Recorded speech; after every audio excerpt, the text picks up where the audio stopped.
Okay, we want to try it for a few minutes first. I want to try it for a few minutes to see what it looks like, just to get a feel, to see if it's doing the things I want it to do. Let's have a look at this. Let's see, is it stable? Is it stable? Is it stable? Can I trust it? Can I rely on it? Can I go? So let's try again. I'll try one more time with the other one. See if it will let me do it. So it looks like it's recording. I'm just checking it, please. So do bear with me. I'm just checking everything. I don't want to rush out and then find that it's not working. So that's why I'm being very particular about what I'm doing and how I'm doing it. So just bear with me, bear with me, bear with me, bear with me till I get this working. I don't know quite why it's not doing it. I'm just trying to get to understand why exactly it's doing what it's doing. It looks like it is okay. So let's try one more thing. I don't know if it will do it. I don't know. There's something crashing and interacting in a very, you know,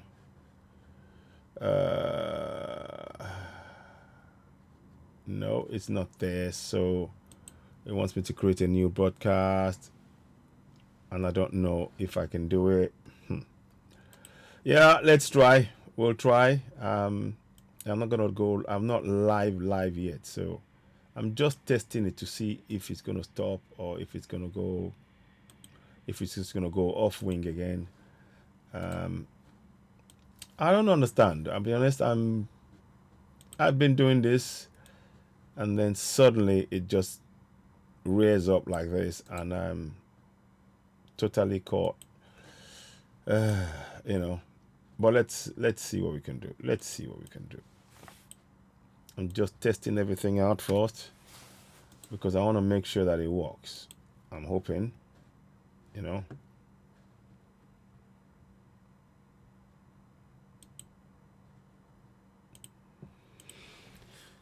So we're trying to see what happens when you fix it like that. But I don't know, man.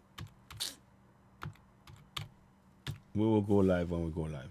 But what I want to do is, I want to just test it because I'm stumped as to why this is happening now like this. I'm really stumped. It shouldn't be. It shouldn't be happening. I should be able to broadcast straightforward, relatively straightforward. There shouldn't be any hold ups.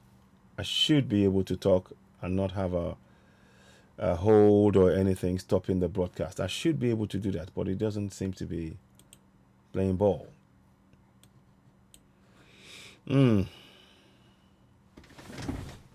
So let's see what goes on. I want to just test it first for a while. I want to just sit here for a while until I feel it's stable. If it's not stable, I won't go on. So I'm testing everything. Uh,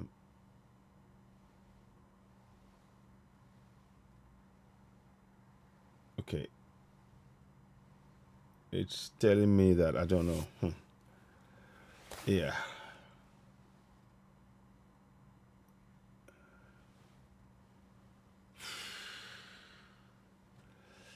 Okay. Okay.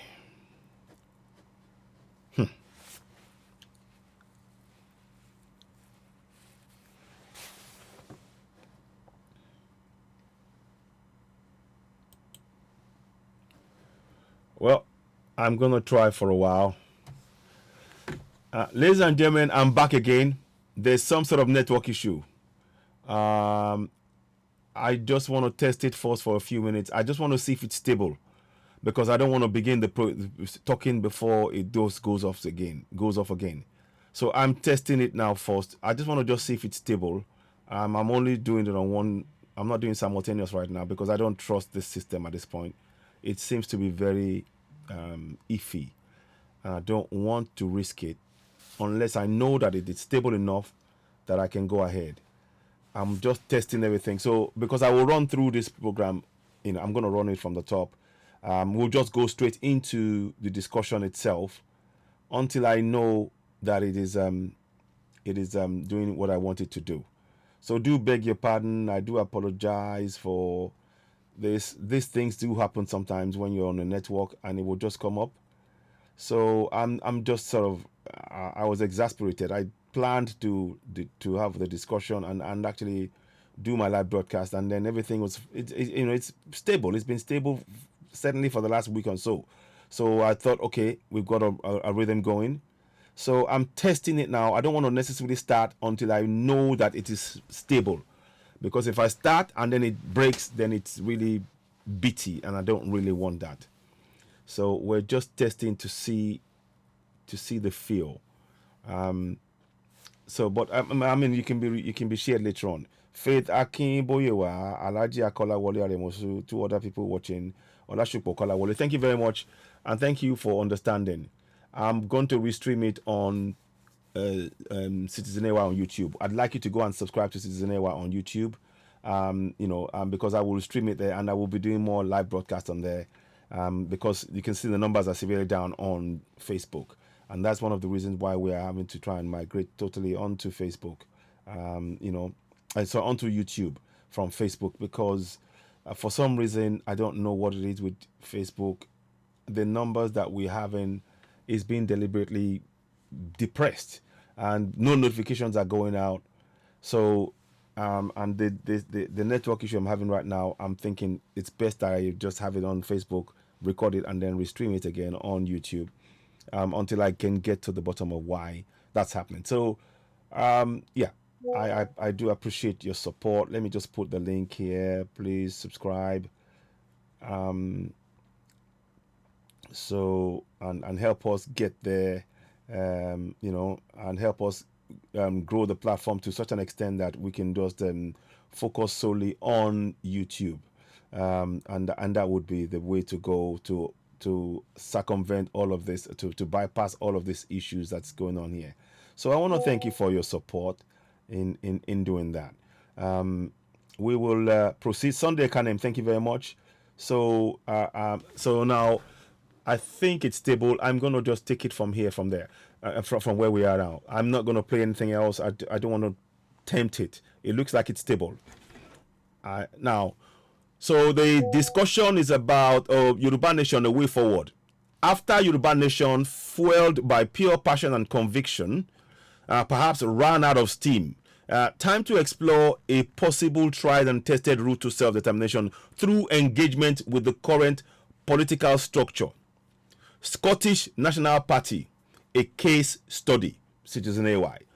And the reason why I'm here to discuss that is, please do not misunderstand me when I talk about looking at and engaging with the political structure.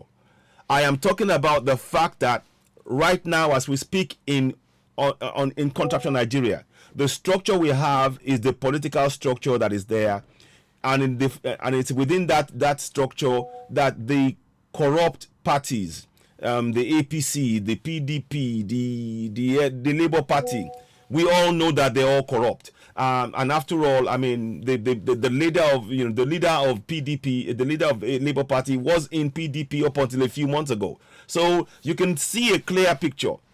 Now, I'm not talking about the political party structure. That is very fluid, and you can see that there's APC and PDP interchange among each other, and PDP is trying to, it's somehow managed its way into help to Labour Party. So all of that is it's in the mix. But one of the reasons why I'm saying what I'm saying, and I hope people will understand me, I'm trying to put forward a way forward. We need to begin to do a few things. We have to engage with that political structure.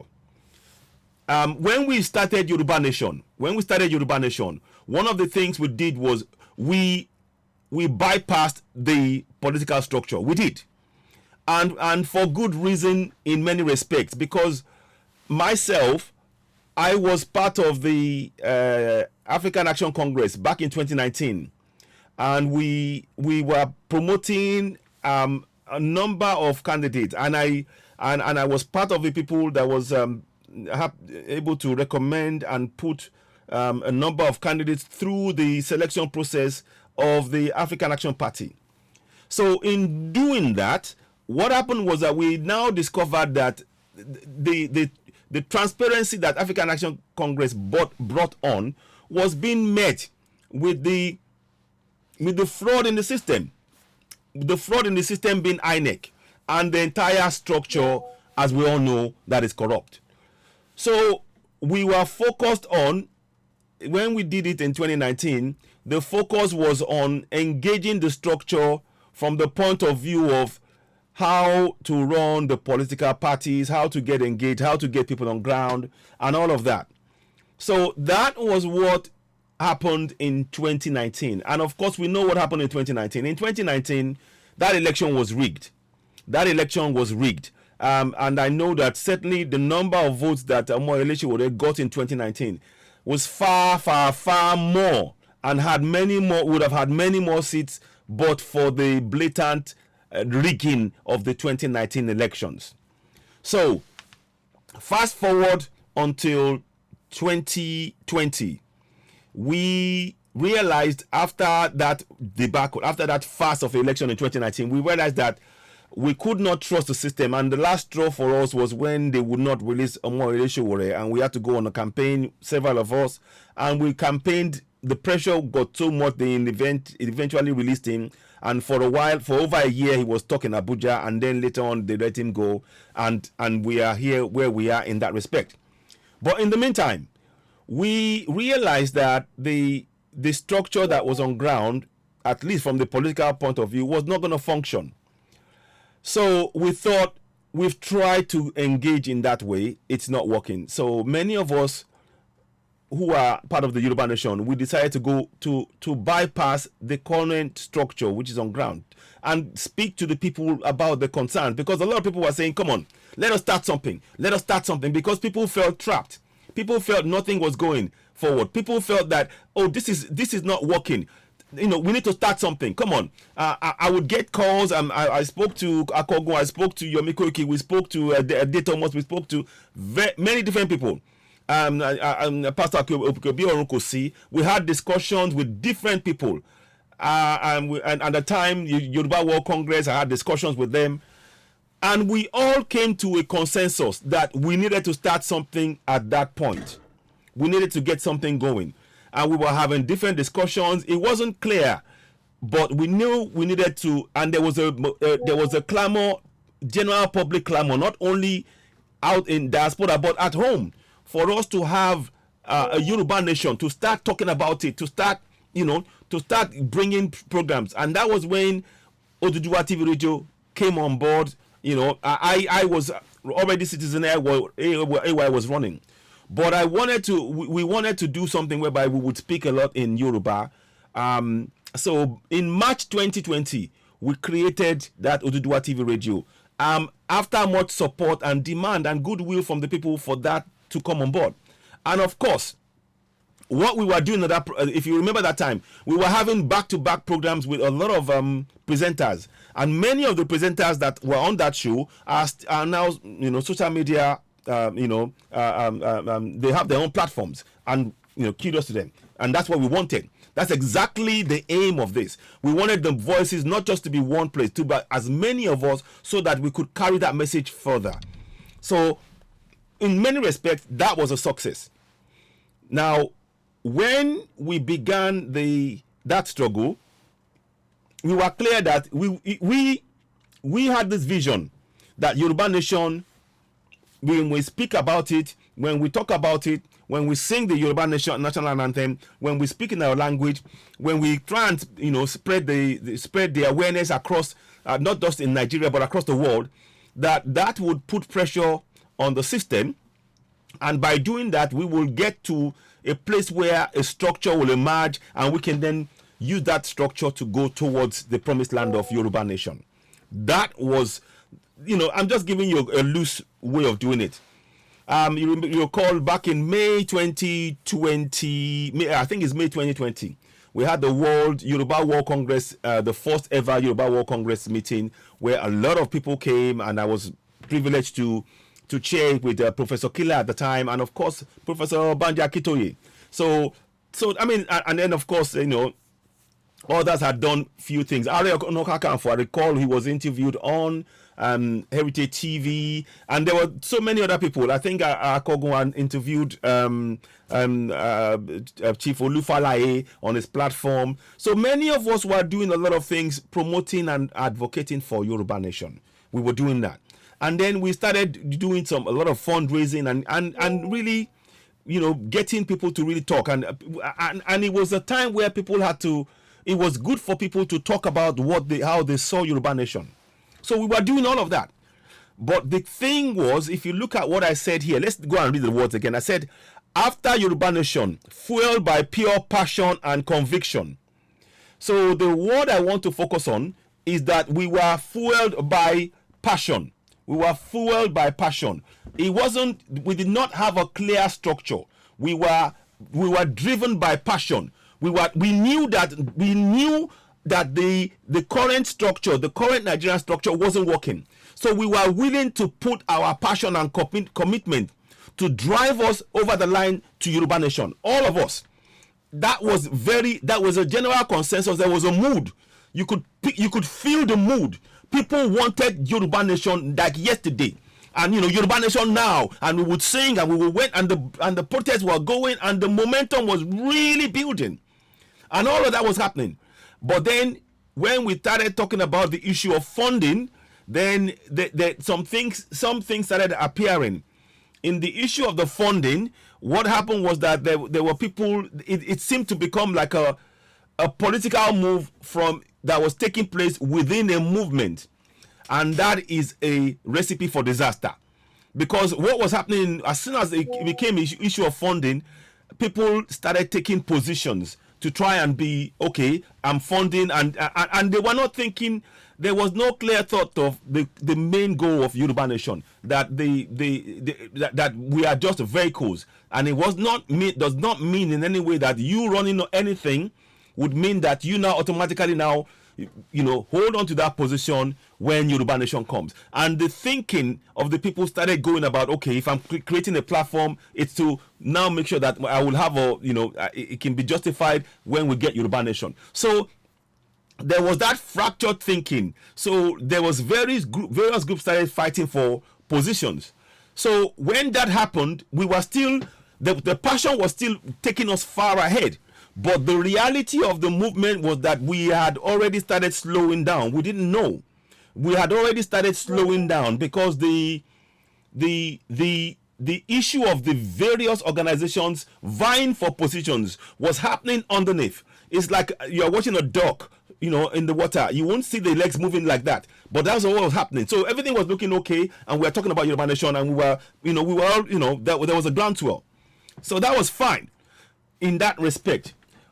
But as time developed, it became clear that there was a vacuum in what we were trying to achieve. And the vacuum was that there was no clear command structure that was evident across the whole nation that people could have confidence in. And people could say, if I had a problem from my Lagos state, from the state, I could run to these people and they could help me. So that became more and more, and then splinter groups were started coming up and saying, yes, I'm doing this, we're doing that, and then there was a point where there was an issue. We had some warriors, emergency warriors suddenly came up on the back of when Oloye went to Ibarapa and all of that. So a lot of warriors suddenly came up, and the funding for those warriors was very, very. It became very muddied. The funding they were asking, and some of them would say they're warriors and they would say they're doing things, and they started sending videos and they were asking for funding. So straight away, the focus of the people who were on ground, who could really push this forward, was now about finances. And there's another thing I will talk about here.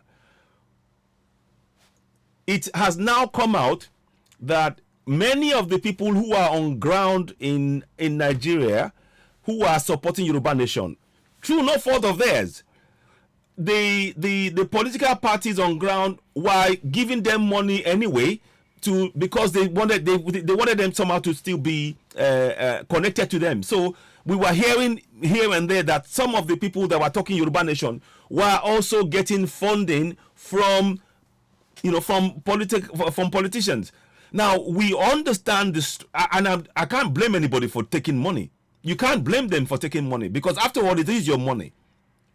So when you're in a situation where you have to survive and you have to eat and everything else, it's one thing to go for Yoruba Nation, but you have to feed. So already there was the political parties, we that were in the struggle and in the forefront of it, we weren't really aware that already the political parties had already started seeping into the people on ground.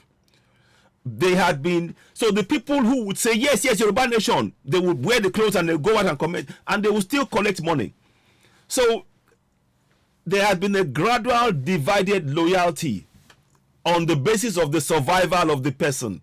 So you can't blame them. I don't blame them at all because of the condition that they're in.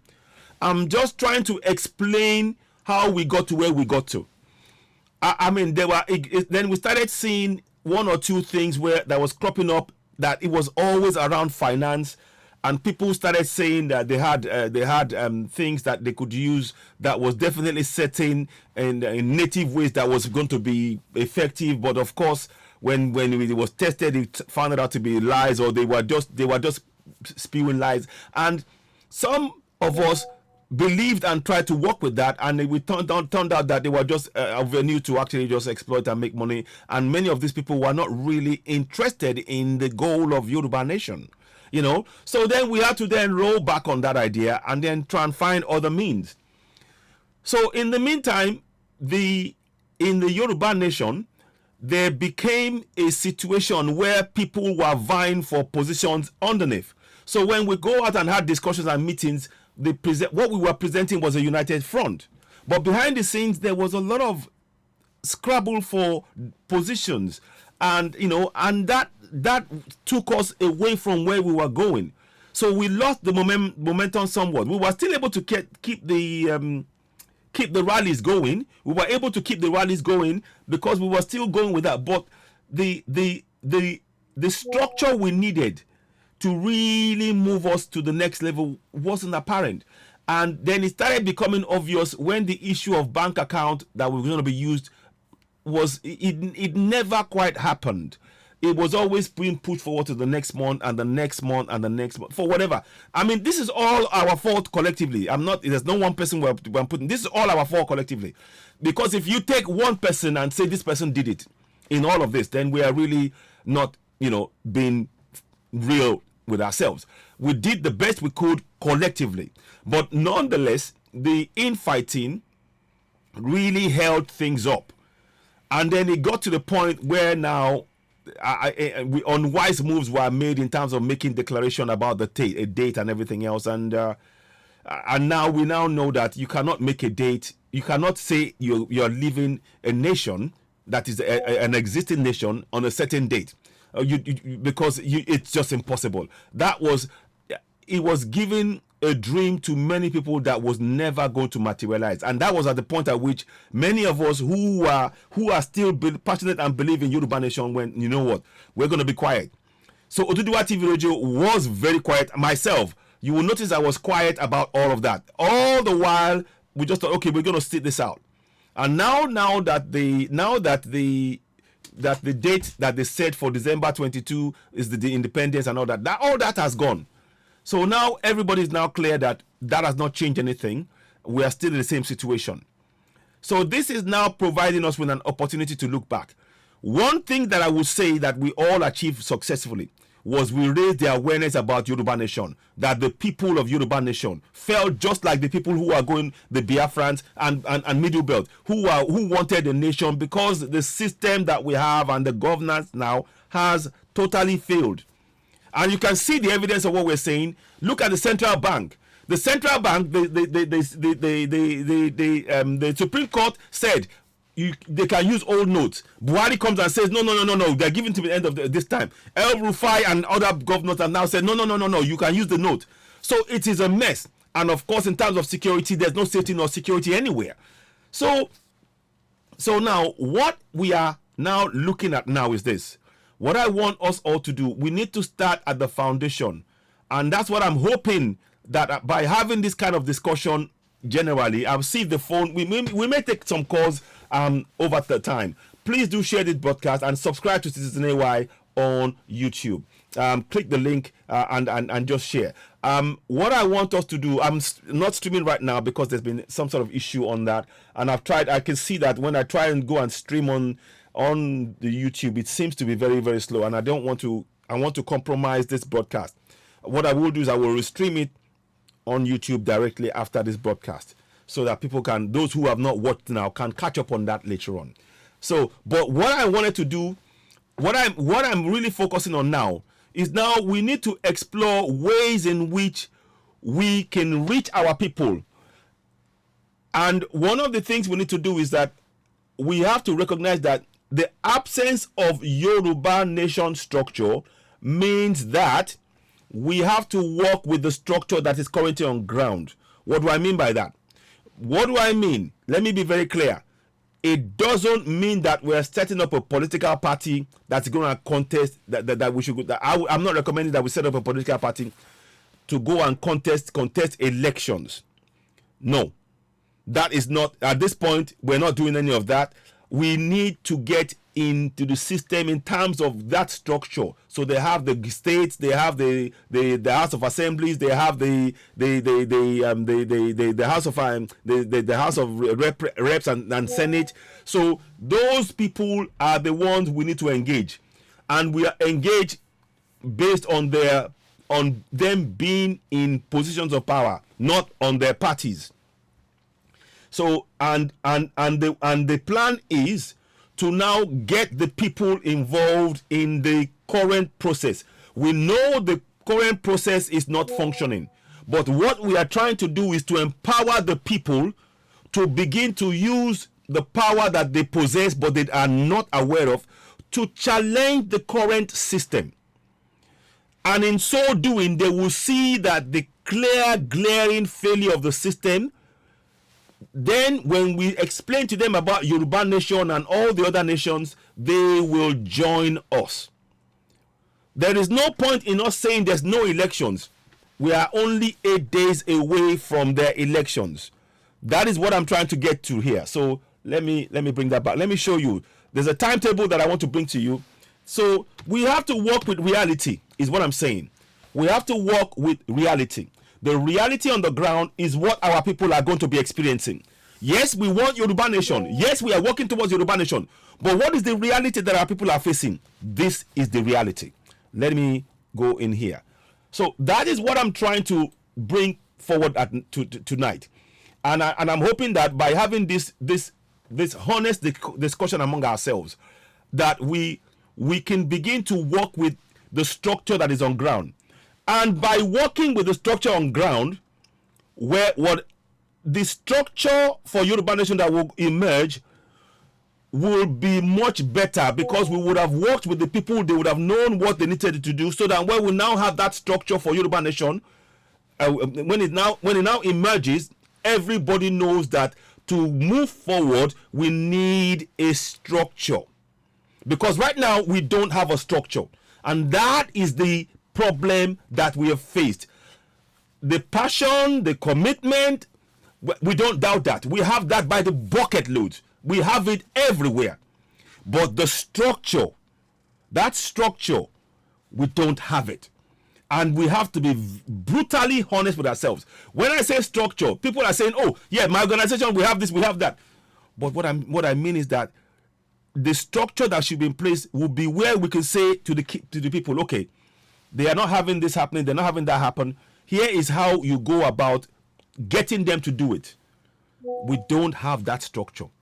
So, and that would mirror this, it would be an alternative structure to what is currently on ground. We don't have that. So everything is piecemeal. Oh, this happens, we go and do that. That happens, we go. Everything we're doing in Yoruba nation is piecemeal.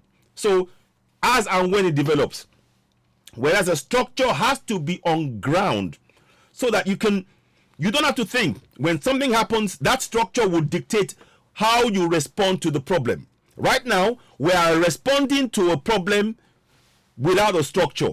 So that means that everything that happens, 1 minute it's like a football team. When you have a football team with 11 players, if they do not know where they're playing, if there's no middle forward, no center back, no right back, no left back, no forward, no center, no right wing, no left wing. If there's none of that, when you get on the field of play, suddenly the ball gets to somebody, everybody will be going to where the ball is, because there is no structure. But when you have a structure in the team, people will stay in their positions, so that when something happens, the other team will be preparing to receive the ball, knowing that there's structure, that the people who need to move in to protect or defend, as the case may be, will take the action because the structure is there. That is what we're lacking in Yoruba Nation. And that is why we need to now look at alternative means. And I am putting forward as a case study the Scottish National Party. Again, when I'm talking about this, please do not misunderstand what I'm saying, that we should now go and start a party and try and go into politics. That's not what I'm saying. But I'm telling you that the route that they went, we need to look at that. At this point, we need to first understand what is lacking, and to be able to explain what is lacking to our people. It's one thing to have a general, this is wrong, but we need a structure to be able to actually break it down to the people. This is why you're not getting that, because of XYZ. This is why you're not, to actually, so we go into that, and we need our people to do that right across the country. Suddenly, when something is going to happen, we need to be having a situation whereby if there's going to be something going on in Ondo State, the people in Ondo State will mobilize and deal with it. And then the people in other states will now begin to say, okay, fine, they're dealing with that. Now we have to deal with that in whatever is in our state. What is happening now, when something is going to happen in Ondo State, people will now be going from one state to the other. So we live in gaps.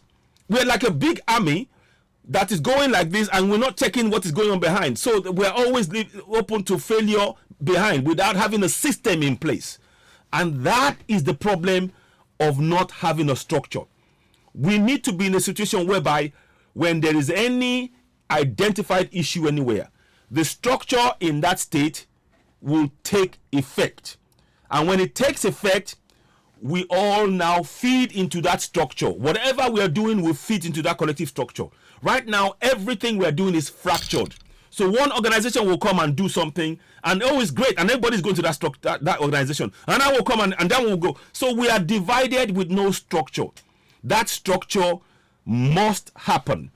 And we will have that discussion at the appropriate time. I don't think now is the time to have that discussion. We first need to understand what our role is right now in the current political structure. We first need to understand the role we possess, knowing that our goal is Yoruba Nation. Don't get me wrong. Our goal is Yoruba Nation. Our goal is Yoruba Nation. But how to get to that goal, how to get to it, we need to engage the current political structure minus the current political parties.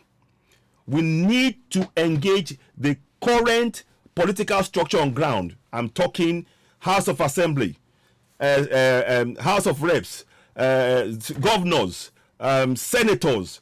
We need to, the councillors, we need to engage in those structures. Now, they will cut across parties, but what we are trying to do now is to engage with those structures and be able to interpret those structures to many of the Yoruba people that are keen for self-determination.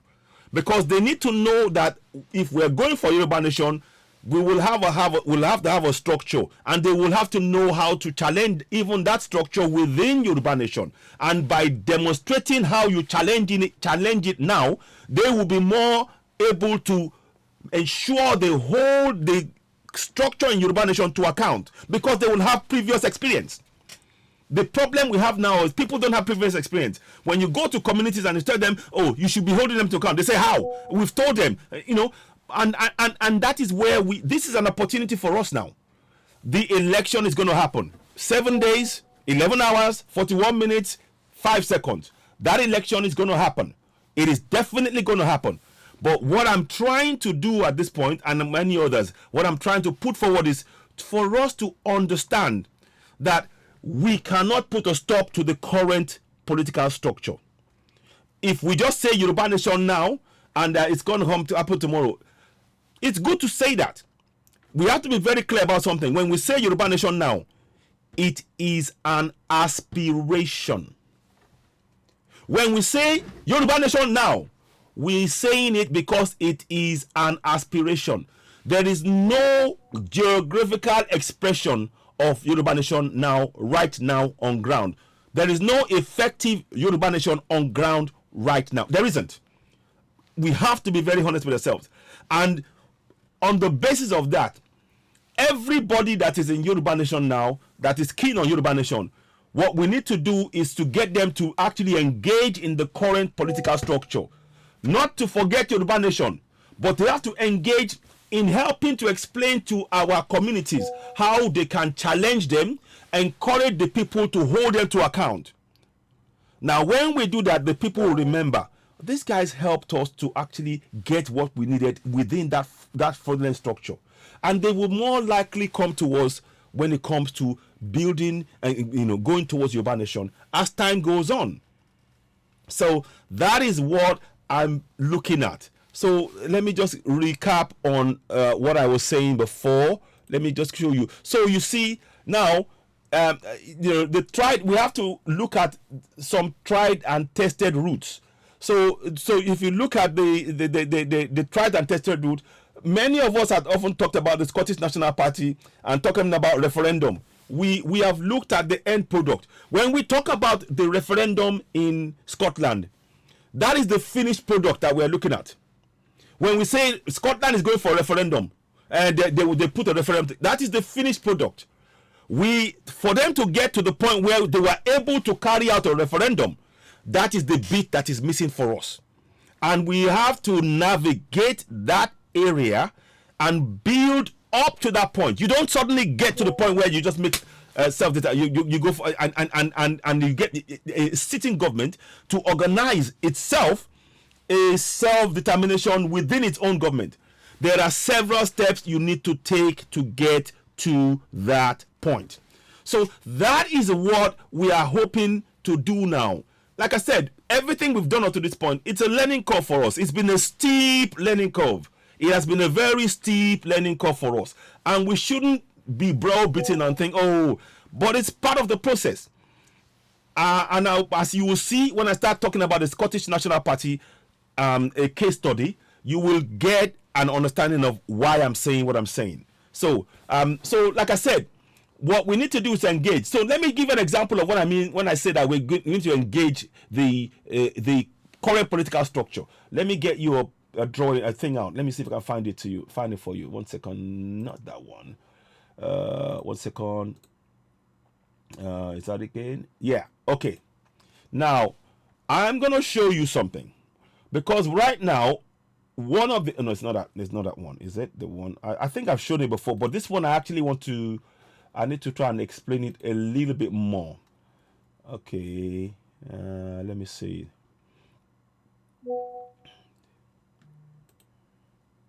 Let me see if it works. I hope it works. No, that's not it. 1 second, please. Give me a minute. I've got something that I want to show you, and I hope I can bring it up. Let me see.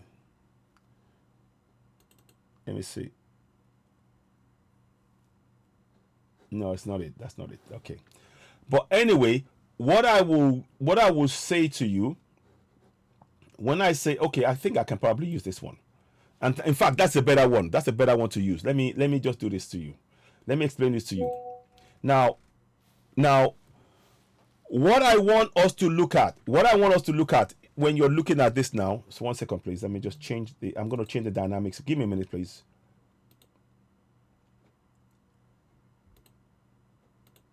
Okay, I'm just going to quickly change this so you can get a better view of it. That one. Share. Okay, good. So that way you will get a better picture of what I'm saying. So what I want you to do now is, when I talk about structure, when I talk about the structure, there are places that the people ought to be engaging within the structure to solve their problems. And that is where we need to be with them within the current structure. And those places are the governors, the House of Assemblies, the House of Reps, and the Senate. Those are the key areas. And of course, the local government councils. So those are the ones that we as Yoruba nation, within the Yoruba nation, we need to engage our people through that process, because that is the structure that is on ground. We cannot replicate, we cannot remove that structure. It is there.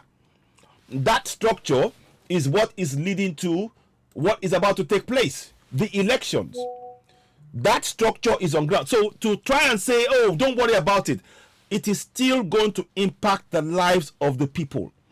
And that is what we need to, as Yoruba nation, we need to understand, that we must engage with our people at a local level to begin to, we have to retrain their minds, because many of the conditioning that we've been going through has been to never ask questions from childhood. Every one of us, when elders speak, all children have been taught, don't question. When the pastors speak, we've been conditioned to say, never question. When the imam speaks, you've been told from a child, never speak, respect what they say.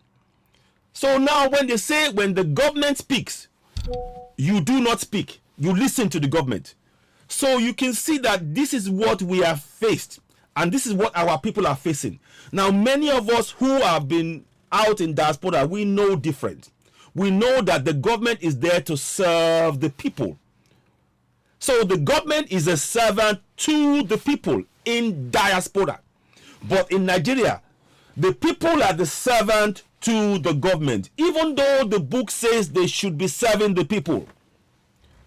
Do you understand? I hope this is making sense, because we need to really understand this process, you know. So that is what we need to explain to our people. And I'm saying this in English. I'll try and do this in Yoruba as well. But we need to really understand that the time, look at the time is ticking, 7 days. The time is ticking on the elections, and it will happen. And that is the environment that our people are going to be living with, whether we want Yoruba nation or not. Until we get it, this is what they are living in. And we need to address and work with them to be able to get the best they can out of the current structure. That is what we need to do in Yoruba nation. That is what we should be doing now, going forward. And that is what we need to, please do not misunderstand me. I am for Yoruba nation. I'm wearing it. It's on my chest. I am for Yoruba nation 100%. But we have to be pragmatic. There is something called pragmatic. When you look at your current situation, you know that's where you want to go. But you are not there. You are where you don't want to be. So how can you make it as comfortable as possible and to get the most out of it for the people who you are with in this current discomfort? That is what we're talking about now. And we are still saying, for any nation, the government says, and the constitution says, you have a right to defend yourself. Forget whether or not I'm talking to Yoruba nation. You have a right to defend yourself. That applies. And we all know that Yoruba nation is to provide safety and security. So are we not saying the same thing? Can you see the way I'm looking at this now? Do you understand what I mean now? So security applies. We know that security is lacking in that structure called Nigeria. So we will talk about it. Our emphasis is secure yourself. We know that what we want as going forward is within Yoruba nation, our security will be secure. That is the top priority for us. It is not in existence. Right now, we need to remind and enforce the idea that you have a right to defend your life. We quote Section 33 of the Constitution, for example. You don't wait for anybody. You can do that because the law says so. So this, it runs in tandem with our own aim. It runs in tandem with our own aim. So that's where we need to be looking at things. We have to really be fluid in what we are doing now. The focus is, and keep in mind, is always we are going to achieve Yoruba nation. And I want to show you how the Scottish achieved how the Scottish National Party, how they came from a party in obscurity to a party that took over the entire Scotland. They did. They are still in the union, but they are running as an independent nation. And they want to completely go away. We're not, so there are steps we need to take. We have to be realistic. We've tried to circumvent and bypass. We can't because the structure is in existence. Particularly, keep in mind, we've only started talking about Yoruba nation in the last 3 years, since 2020. Myself, I know March 2020, 14th of March 2020 to be precise, was the date we started your Yoruba TV radio nation, radio. But before that, we know that around about 2019, to beginning of 2020, we started making music. So we have to be very, very, let's not be so hard on ourselves. We've done a fantastic job that the awareness in such a short time is reverberated around the world, literally around the world. We need to hold on to that. That is a plus for us. It is a plus. It is a plus. Despite everything else, it's a plus. So that is what I wanted to state. Now, so let's go back to that structure. So I wanted to go back to that structure again so you can see it. So now, what we need to be doing is the people who are saying Yoruba nation now, they need to be able to, we have to find a way that we can train or have sessions with people to encourage each of the communities. This is how we go about going to to hold those in government to account. So and we will need to have proper records. Because unless we have a coordinated approach to this, the piecemeal will defeat us. Because when the piecemeal starts happening, somebody somewhere will do something and everybody will gravitate towards that. We need the same things to happen in the same way in every state, in every local government. We need to have processes that would happen the same way so that it won't change. In the UK, for example, if you need to go to the doctor, the same way you book for a doctor in London is the same way you will book for a doctor in Birmingham. It's not going to change.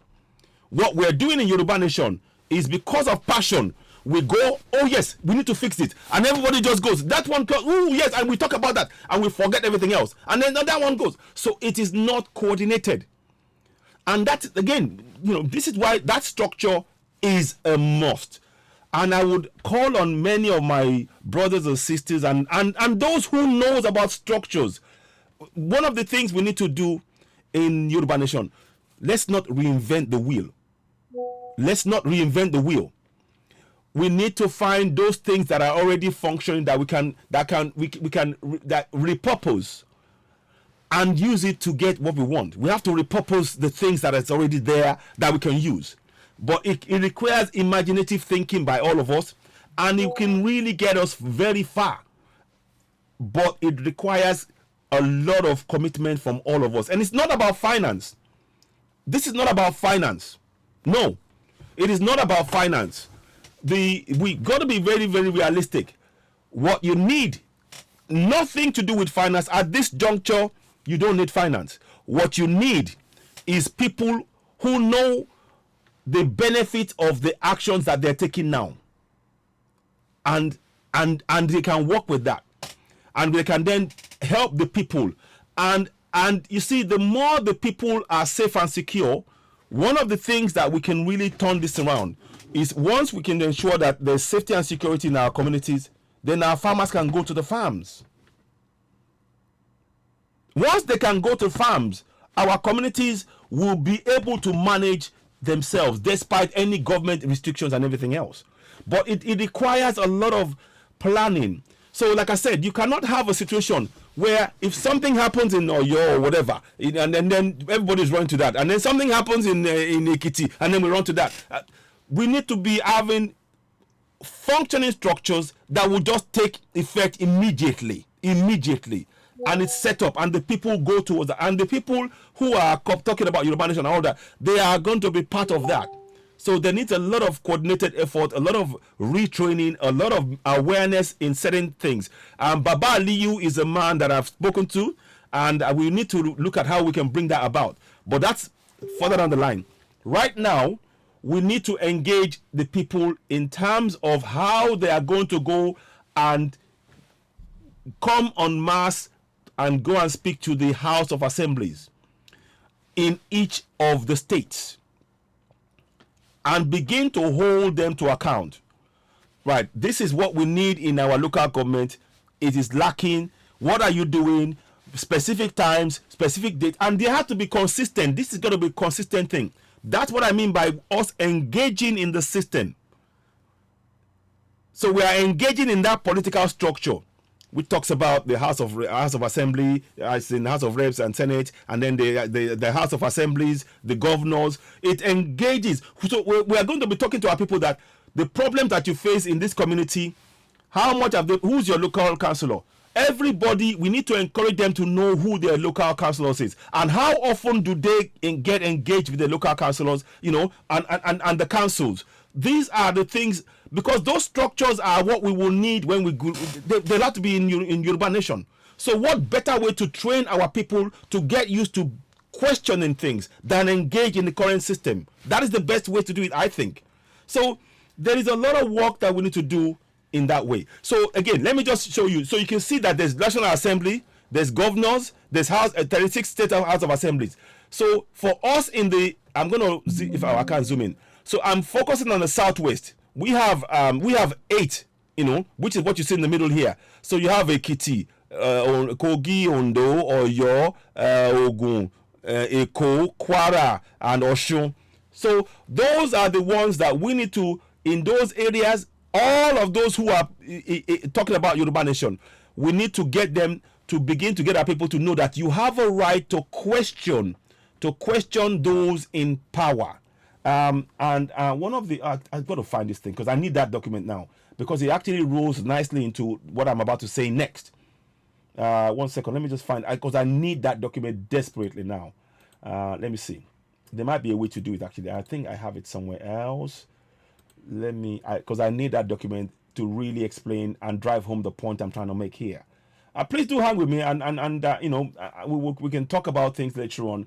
But I really want us to have a different spin on things now, and let's not beat ourselves up. We've done fantastic work in the awareness side of things, and we mustn't give that up. Ooh, it wasn't there. Okay. Ooh, I'll find it. I've renamed it in several ways, but I don't know where exactly it is. So there is a document that I wanted to use to show you a point, and I just cannot find it right now. 1 second. Let me try again. Let me try again.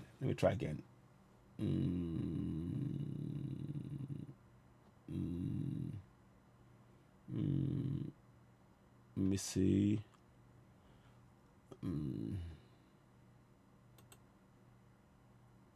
Don't know if it will work. I'll try. So there's a place it talks about the local councils, and it talks about the rules and responsibilities for the local councils, and that was what I was trying to bring up. I bet when I finish now, it will suddenly come up. That's the way how things work sometimes. And what we want to do is to encourage our people to know that. We need to teach our people about the rules and responsibilities of those who are serving them. If they know those things, they can ask the right questions. So these are the kind of things we want our people to get engaged in. But we will have to get involved in that. Keep in mind, we are still talking about Yoruba Nation, but we need to recognize the current structure on ground. Even before they vote in elections now, we can still tell them that if they're telling you to vote, you can ask them, you want me to go and vote? How come you haven't fixed my light in my road? You can't fix my light there's no hospital in my community. You give me 5,000 naira. How's that going to fix my health? You know, these are the kind of things that we need to get our people to begin to question things. So they get used to questioning authority, because our mindset has been programmed not to question anything. So we need to retrain the mind of our people. So let me try one more time, because I have this document somewhere, and I know that when I then go, it will come up all of a sudden. Let me try again. I know I have it somewhere. I just need to identify it. Okay. Okay, let me see. I saw it just now, but it's just gone awry. Give me a minute. Let me try this. Okay. Anyway, okay, I'll come up to it. I'll come back to it. So there's something called the rule, the roles of the council, the council, and the roles of the council officials. I think I did a video about that. So we need to explain that to our people. In the current, keep in mind, we're talking about the current structure. So we want people in those areas to be able to go and start questioning the councillors, to start calling them to come to their local government and government areas. You know, the LGAs, you know, there's many people who, you know, we need to get the groups of them to come together and say, okay, when last did they come to you? You know, we need them to come and they have to do a walkthrough in the area. Someone will video it and say, okay, look, this is what's happening. We want to hear back from you. If you don't, you know, we teach them the routine, because our people have been expecting things to happen because they have not been questioning. If you don't question, you can't improve the things. So that's the kind of things that we need to teach our people, for example. So, but I'll come back to that if I bring it up, if I manage to find it again. So let me check one more thing. I might be able to find it another route. Well, I think I have it somewhere, but I don't know. So I just want to check it. I had it all worked out, and and it's all. I think it's somewhere, but I have a lot of information, and sometimes it's matter that being filed in the appropriate place. So let me see if I've got anything here, if it shows up. But it is very important that we begin to look at it from that point of view. And I will then now, once I finish this part of the discussion, I will now go proper into the Scottish National Party, the as a case study, and it is worth looking into, and so that we can really we can plan this. This is not a sprint race. It's a marathon. This is not a sprint race. It's a marathon. But it will require consistency, and one person will pass the baton to the next, and the next, and the next, and the next. And that's how we have to view this. It's not something that's going to happen overnight. And we have to keep in mind, you have the right to life. In everything we are saying, at any point, you have a right to life. It's in the Constitution. We are expressing it more in a different way as Yoruba Nation, but it's essentially the same thing. You have a right to life. And that even as we speak, in the time where there's no safety, you have a right to life. So you need to organize yourselves in loose terms and protect that life. That is very, very, very important in what we're saying. And that's the kind of thing we can use to drive home the point further. Okay, I'll come back to that point when I say it. So let me roll back from here. So I'm going to stop sharing this now. So I want us to get our people to be familiar with the House of Assemblies in each of their states. Their councillors, they must know the name of their councillors in each and every one of them. Those and the people who will teach them, they should know it, so that they know this is your councillor. This is begin to engage the system. If we are blaming the system and we're not engaging the system, we are giving them room to fail us. We are giving them that room, and they will make it excuse. Well, I don't know. I've done my bit, but when we start making them to account for us in that way, and then the next step, keep in mind another thing I want to say. The House of Assemblies are sitting on the funds that are meant for local government. And that is why the people in the local government areas need to know the House of Assembly, because they will have to come together and be confronting those House of Assemblies on a regular basis until we get Yoruba Nation. Until we get Yoruba Nation. That is the process. And by them participating in that, it will remind them why they are going for Yoruba Nation. We won't have to tell them. It will remind them. Because by taking part, we are going for Yoruba Nation because every year we're having, or every 6 months we're having to go to the House of Assembly, and they're not giving us the money. That is why we're going for Yoruba Nation. And they will spread the message themselves because they're experiencing it on a daily basis. That is what I believe. That's one of the things that we can do practically. So I'm just being very practical about what I'm saying here. It is not about trying to instruct them, but when they experience that and they know how to appeal for things, and you see, there's a saying: if you give a man a fish, he will thank you and he will come back tomorrow. But if you teach a man how to fish, he will thank you forever. And that's what we need to do. We have to impart the knowledge and ability of our people to question, to become second nature in our people.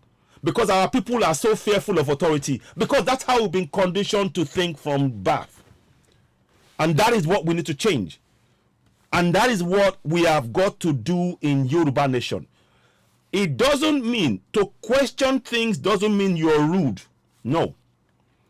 Because we are conflating respect with questioning authority. They're two different things. And that is the problem that has really held us back. But we need to split the two. You have a right to question those who have not fulfilled what they are supposed to fulfill.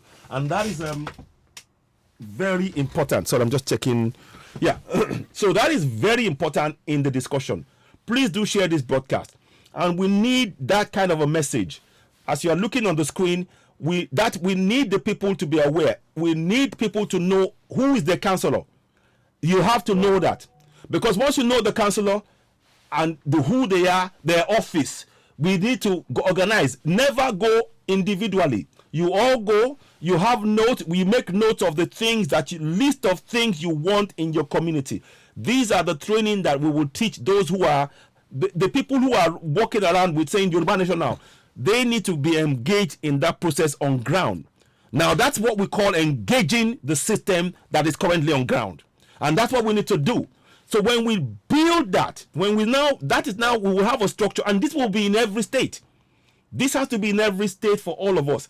And I have some structures, and I think others will. Again, Baba Aliyu is one person that has got some ideas going forward on that we will be leaning on in a great deal.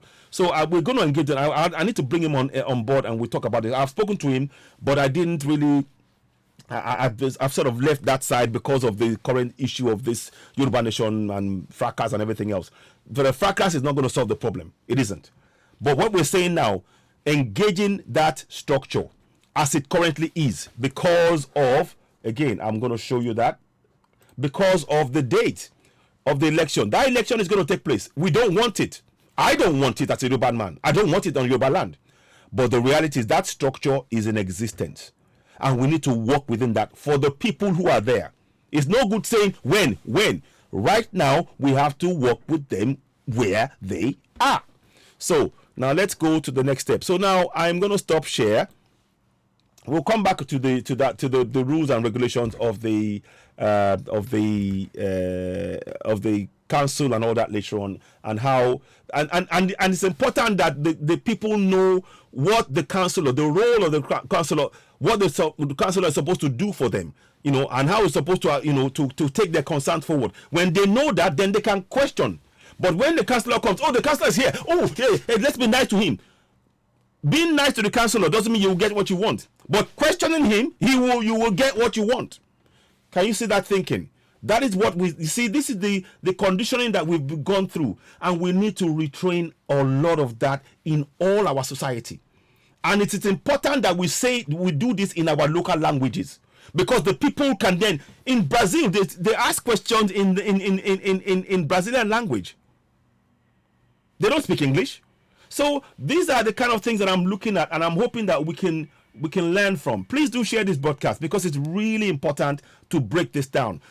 We cannot just be going around and talking and shouting, and that's fine to a certain extent. Right now, we've got to engage the process. Now let's go into the structure now. So let's do this now. So the Scottish National Party. When was it formed?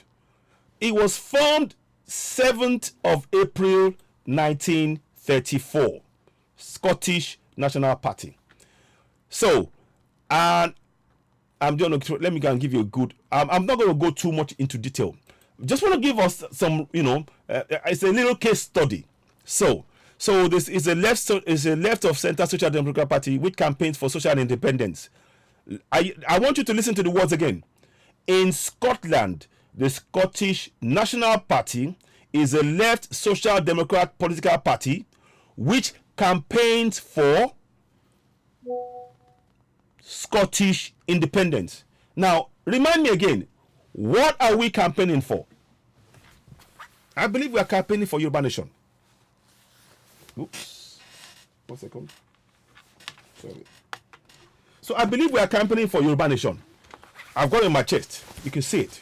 Let me take this one off. So we are campaigning for Yoruba Nation. So there is a similarity right there. There is a similarity right there. I hope you can see that. There is a similarity right there. Please type 1 or leave comments if what I'm saying makes sense. So the Scottish National Party is campaigning for the Scottish independence. Okay, so the SNP has controlled Scotland's devolved legislature since 2007. Now, I want you to understand this. They have been in existence since 1934.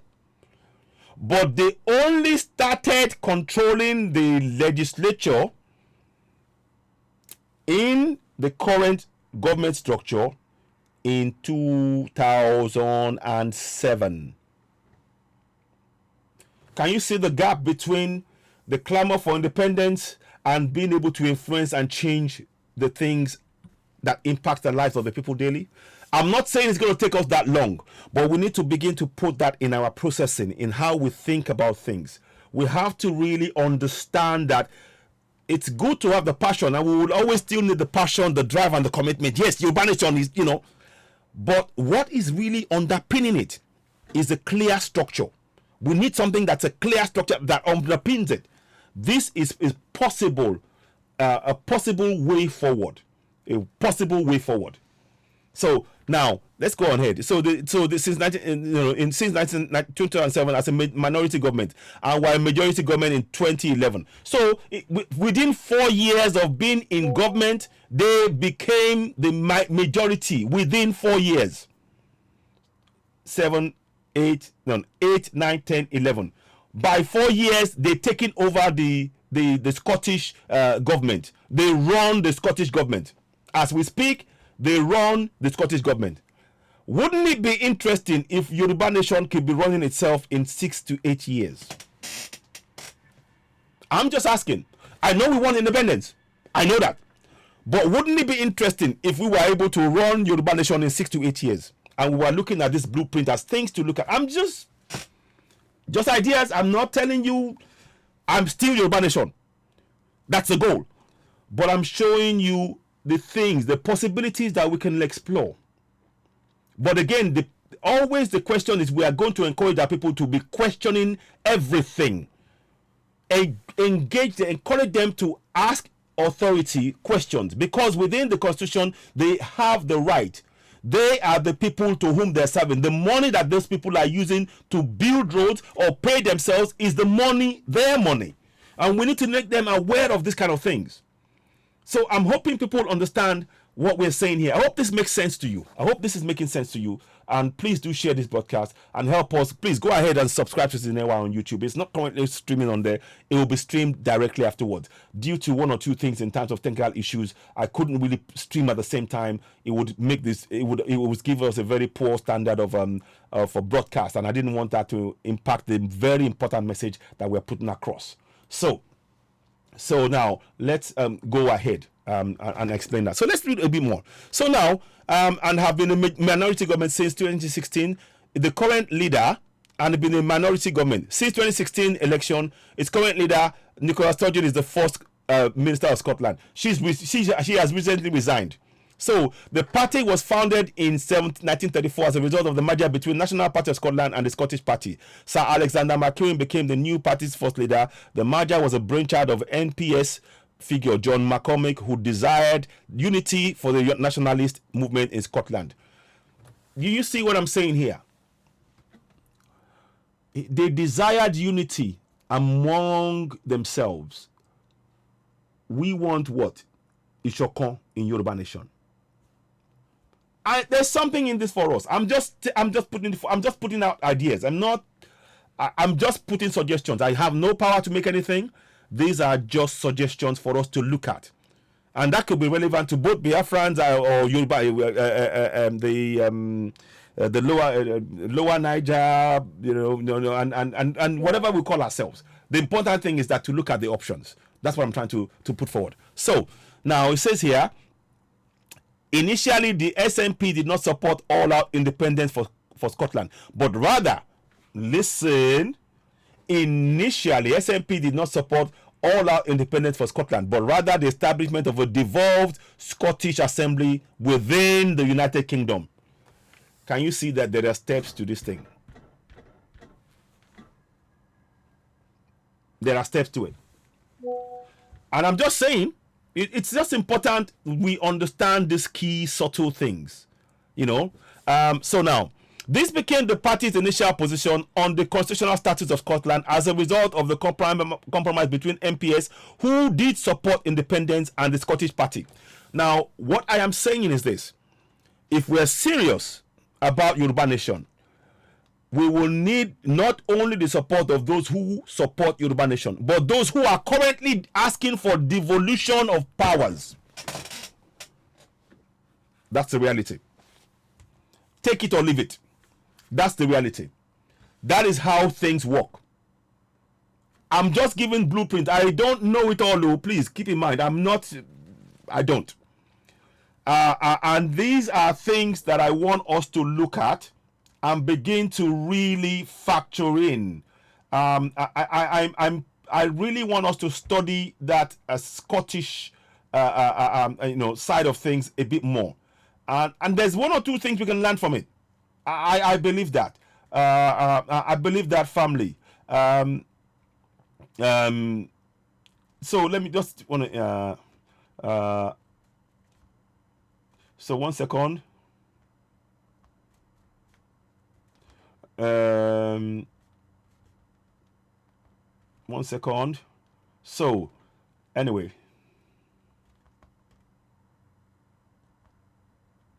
Okay. So what I'm saying is this. You see, there are people who still looking at, and we shouldn't get rid of the idea of the devolution of powers. We shouldn't. In my view, because of what we've gone through. You see, had we not gone through the process where Yoruba Nation stalled now, I have been moving forward, then probably we wouldn't need to look at this. But now that it's stalled, it's clearly stalled, everything is up for discussion. Everything. You do not rule out anything. At this point, you don't. And you always start off at engaging the current structure as is and getting the best out of that structure for our people. Because that way they know that you have their interest at heart. And also the funding they need is in that structure. No matter how much money we put together, we cannot match what is already in the system. That's the reality of real politics. That's the reality of real politics, I'm telling you. I don't know it all, but that's the reality. And unless we bring that mindset and bring that mindset forward and think in that way, I'm not sure that we will still not be talking Yoruba Nation and everything on air alone. A lot of what the Scottish National Party did was very much behind the scenes. You won't even know.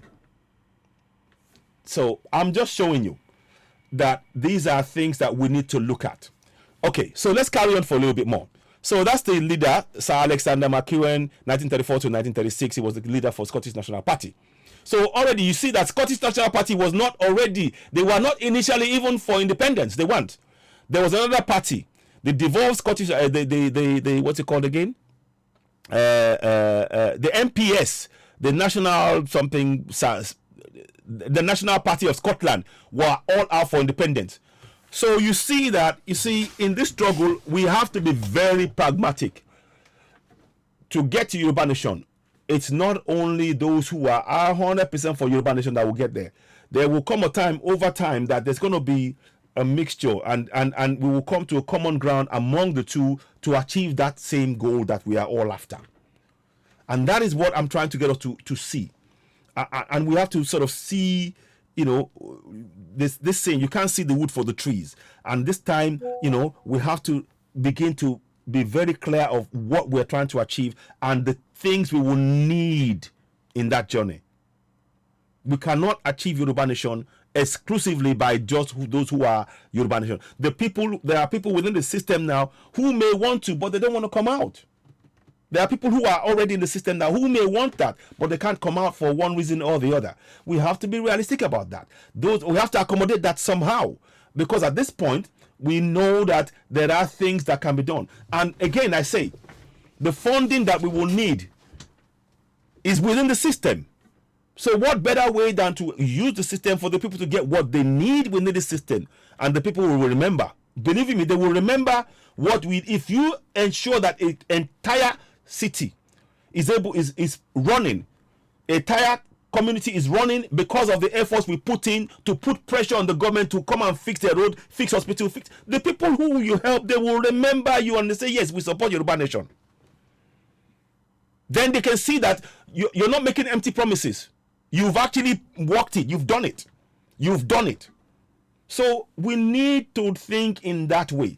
That is my I'm hoping that we can learn from this process. So let's carry on a little bit more. So this became the party's national initial position of on constitutional status of Scotland as a result of the compromise between MPs who did support independence and Scottish Party who were devolutionists. John McCormack wanted a merger between the parties and knew that it would only be through support of devolution rather than independence that Scottish Party would be persuaded to merge. However, SNP quickly reverted to the stance of supporting full independence for Scotland. So now can you see? Once there was a vehicle to drive them towards independence, the party that was reluctant before to go for independence did what? They went for independence. It's just an idea. Just an idea. I'm just saying for us to look at things with fresh pair of eyes. I'm not saying I know it all. Please do remember we are just exchanging ideas here. And leave comments if it resonates with you. Please leave comments, and please do share this broadcast, because I think we need to have discussions like this. I know a lot of people won't watch this, but please, I encourage also if you share with people and let's hear people's views about it. And so oftentimes it's these simple ideas like this that might make the difference in what we're trying to achieve.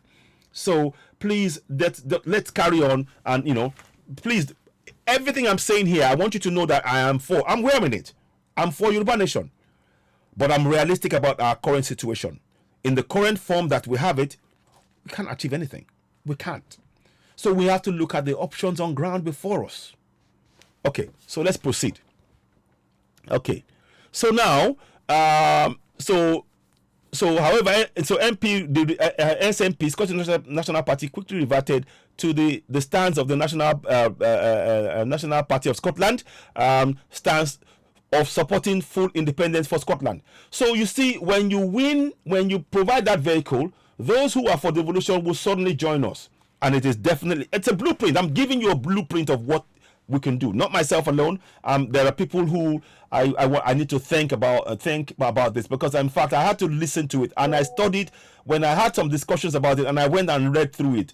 Then it started making sense of how similar our situation is to what is going on in Scotland right now. Okay, so let's go on. So Professor Douglas Young was the leader of the Scottish National Party from 1942 to 1945. The Young fought for the Scottish people to refuse conscription, and his activities were popularly vilified as undermining the British war effort against the Nazis. Young was imprisoned for refusing to be conscripted.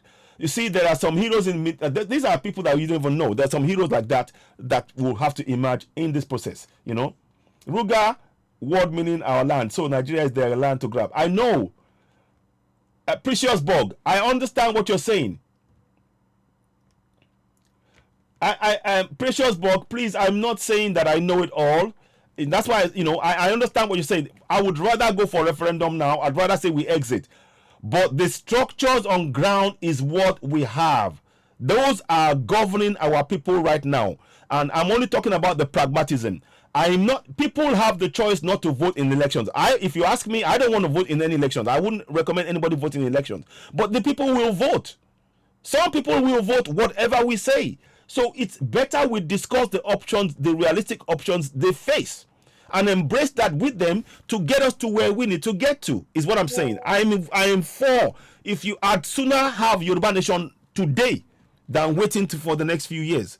But the reality is we won't have that. So we're looking at options. These are just options. These are just options. They are not they're not certainties. These are options for us to consider. That's all I'm saying. Okay, so now the covenant. So we're gonna go forward a little bit more. So John McCormack left the party owing to his failure to change the party's policy from supporting all-out independence to home rule at that year's SAP in Glasgow. He went on to form the Scottish Covenant Association, a non-partisan political organization campaigning for establishment of a devolved Scottish Assembly. The covenant itself proved politically challenging for SNP and stole the national platform. It also destroyed the party of many members who left for McCormack. So there will be a lot of infighting. Look, the point I'm making here is this. We have to look at all our options, you know. I'm not going to read any much more than this. I just wanted to just give you a flavor of what the Scots did. And that doesn't mean that we have to follow it word for word, though. It doesn't mean we have to follow it word for word. It doesn't mean that at all. We will have to do what will work for us should we decide to explore all of these possibilities. As I see it now, we have the possibility of still going all out for referendum, still calling for that. Nothing stops us from doing that. We have, but the reality is that the structure on ground will not enable that to happen. With the current structure on ground, I don't see how a referendum will come into place. So what we need to do is we have to think of the long game. We have to play the long game and get our people to begin to question this. When the people start questioning the system will have no choice but to answer them. And that's what we have to get through. And I know there's subtle differences. The human rights abuses are the reality of what we face on ground. The Scots didn't face that. So that's a real, very real thing that's a big key difference. And we will have to discuss how we can incorporate all of that into our own particular specific struggle. So these are the things. I mean, we have to be realistic at all times about what we're trying to achieve. Many people, I've spoken to many people who are very, very keen to be part of this struggle, but they are not going to put themselves forward because they don't feel that the realities on the ground, that the system that we are pursuing right now recognizes those realities and how those realities would impact our plans. And it's taking me some time to really understand where they're coming from. I'm not saying they are right 100%, but I'm saying we have to factor these things in. We have to factor it in. And that is why this Scottish National Party is such a good example of where the things we should consider. And it doesn't restrict the plans that we still have. Some people will still try going for referendum all out. I wouldn't stop them. If they can get it, of course, you'll have me on board.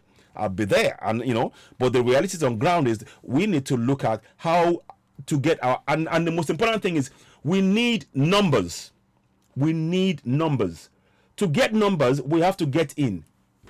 We have to get in with our people so that they can join us in going to that journey. Get them to see what we see. So I mean, we have to be very, very mindful that we do not instruct them. We have to suggest to them. We have to get them to see that what we're saying is for their interest and it's getting results. Then they can build more trust in us rather than the current structure. That is what we need to be doing. That is where we have to go. In terms of how we're building this going forward, I am for Yoruba Nation 100%. Be sure of that. I'm not moving because I know it's in my. Look, it is something that is in me. It's in me. I close my eyes. I see Yoruba Nation. I see the coming generation flourishing. I see them building amazing structures. I see them building roads. I see them, having families. I see, such a integrated society, 24/7 electricity, hospital. I see all that. But to get to that point, We need to the structure to make that dream of mine into reality, not our dream into reality. And these are the steps we need to take to get there. So let's carry on a little bit more. I'm gonna just you will see then basically I will go forward a little bit because I don't want to read too much more. The Scots, they took over power in 2007, as I said. Well, they became minority government in 2007. By 2011, they become the majority, and then they've been majority ever since. So what I am saying is that they moved towards independence for them, and now they were confidently, without any guns or anything, shot fired, put forward a claim, a demand for referendum. And they were close to getting it at some point, but I'm saying that there are real things that we can use to get what we want, but we need structures. We have many of the things that we're doing in Yoruba Nation right now are very piecemeal. It's our heart is in the right place. Our heart is in the right place, and the problem is with piecemeal, it is often short term. What we are looking for is a Yoruba Nation for the long term, for the coming generation. Short term will not solve it. Yes, you can feel it this time, you can feel it next time, but then for the next 5, 10, 6 years, then it just dies off and it's back to square one because there's no structure. So that's what I'm trying to put forward. Please do not misunderstand that to saying I'm rejecting going for Yoruba Nation all out. No, I'm not. I'm for it. But I'm looking and recognizing the realities on ground. Very big difference. And we will need the collective. The more the people support us in going for that, the government will not stop us going for referendum. When they see that the will of the people is for a referendum, the government will not be able to stop it. That's what happened in Scotland. That's what I'm saying to you. That's what happened.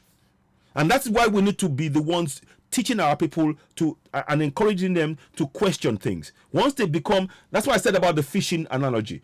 Once you teach them how to fish, they will start doing this themselves, and we will just be part of the and they will be thanking us for doing that, and they will all remember.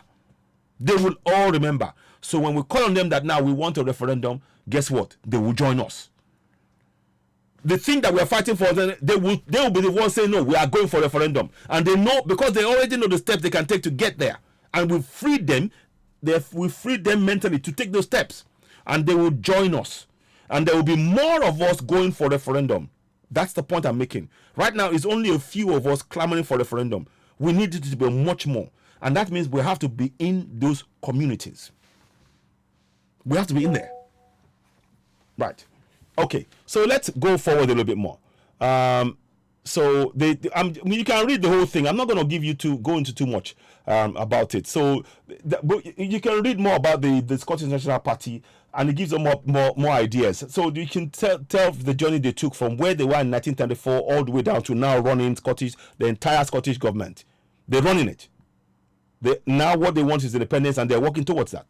Now, so the next thing I want us to now do, there's a similarity between us, between UK and England. They call it the West Lothian question. And I'm going to show you. This is what the West Lothian question is. Let's go and look at it. Okay. So, the question is more commonly assumed to refer to the anomaly that came into being in 1999, with Scottish, Welsh, and Northern Ireland members of Westminster allowed to vote upon English matters, but English constituencies having no influences on affairs which were devolved to Wales, Scotland, Wales, and Northern Ireland. So they used this. So what they're saying in effect here, if you look at it, it's closely. I mean, we have it the other way around, if you like. So what the West Lothian question meant that the Scottish people could have influence on decisions made in England. The Welsh could have influences on decisions made in England. Read it again. The question is more commonly assumed to refer to the anomaly that came into being in 1999, with Scottish, Welsh, and Northern Ireland members at Westminster allowed to vote upon English matters, but MPs for English constituencies have no influences on affairs which were devolved to Scotland, Wales, and Northern Ireland. So that meant that there was an imbalance. And that drove home the need for Scotland to stand on its own. And that is why you will see that the Scottish Premier, she never comes to is not part of the Parliament in the UK. The Scottish Premier is in Scotland. They only have the head of the leader for the Scottish Scottish HMP in the Parliament in the UK, and that's the similarity we have in that. You will have those of us in the Fulanis are running everything in the entire country, and we cannot have a say. We cannot have a say in anything in the north. We cannot have a say in anything in the north. If we look at the time when Amotekun was going to be protecting the people, the Hisbah said no, don't allow them to have the same guns, and they weren't allowed to have the same guns. They weren't allowed to have AK-47s. And that's the similarity I'm talking about, if you understand. And this is what we cannot ignore this. So it's the other way around, keep in mind, because the English couldn't influence what was happening in Scotland or in Wales or in Northern Ireland. In Nigeria, it's the other way around. The Yorubas, the Biafrans, the Middle Belt couldn't influence anything on the north because of the Sharia law that they imposed. So that is the similarity, but it's flipped the other way around, if that makes sense to you. So that's the similarity I'm talking about. And that, again, is something that we have to really understand in going forward. One of the reasons that we are calling for, and we explain this to our people, that we are calling for self-determination is because the Fulanis, they dictate everything about our lives. Look at the issue of the Fulani herders. They can go all over anywhere in the south.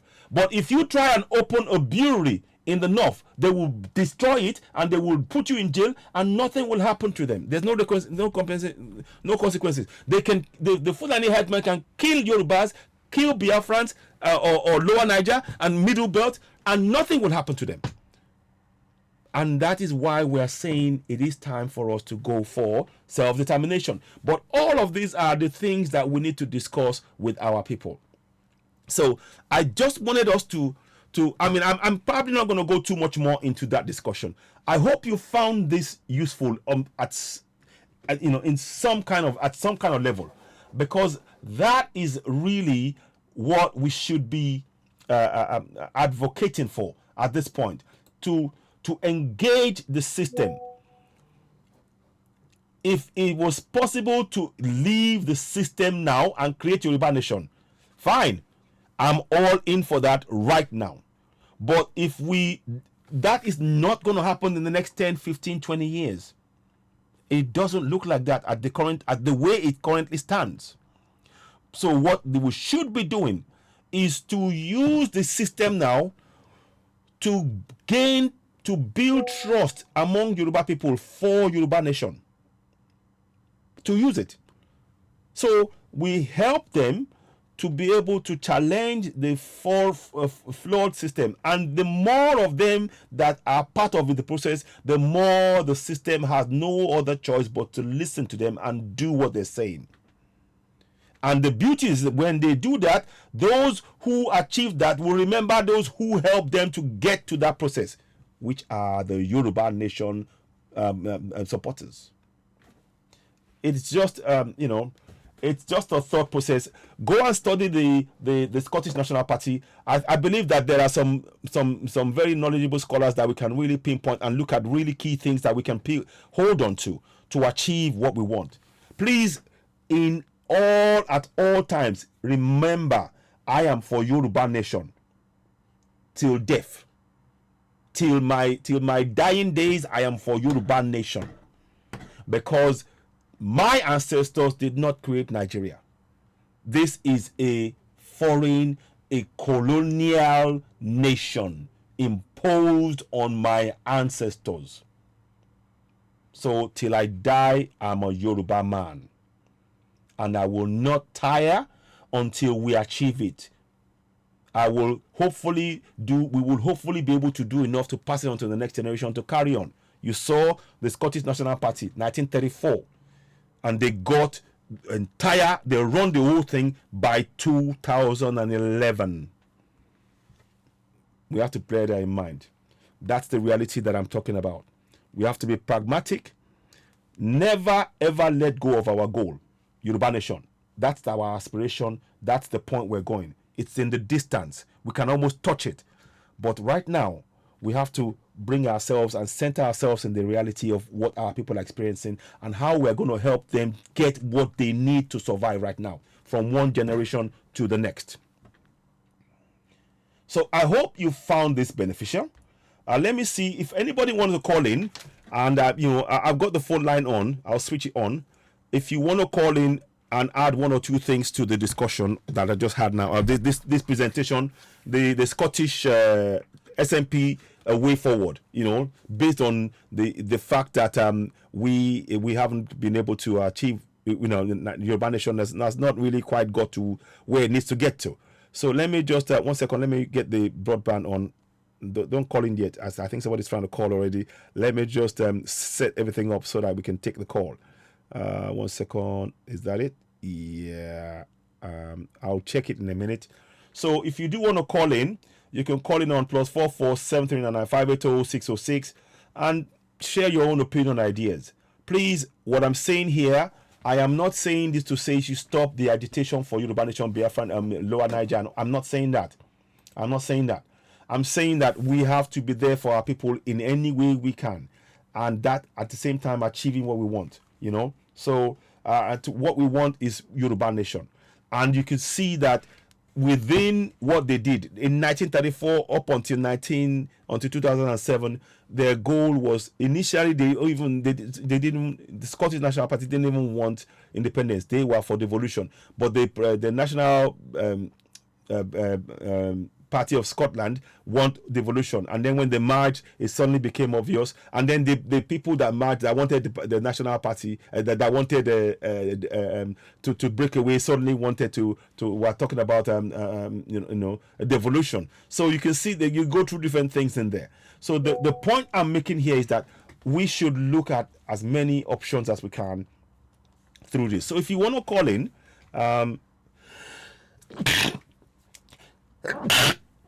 excuse me, sorry, I'm giving some water.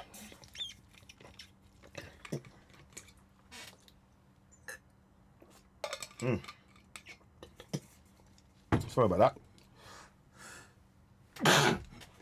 that. So if you do want to call in and you want to add one or two words to what we just said now, you're welcome.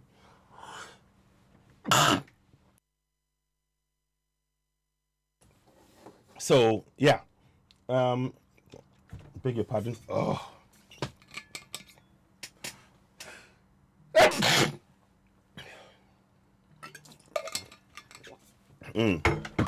Let me see if somebody's calling me. If you want to call in, you can call in. Let's see what there is. Let me see if I missed any calls. Sorry about this. Oh, sorry about that.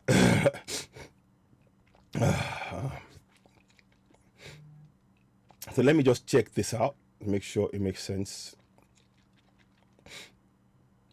Okay. If you don't want to call in, that's fine. And if you disagree, in fact, it's important that you disagree and you make a call in, and we can look at things from that point of view as well. Because what we want to do is that we cannot agree. Excuse me.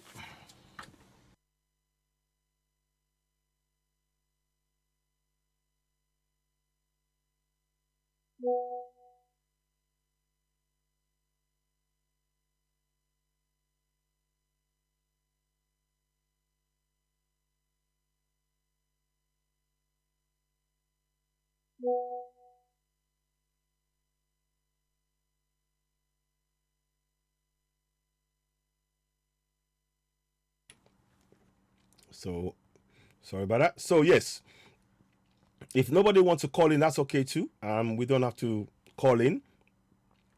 But we just wanted to make sure that we are clear on the way forward and how and the things that we need to do.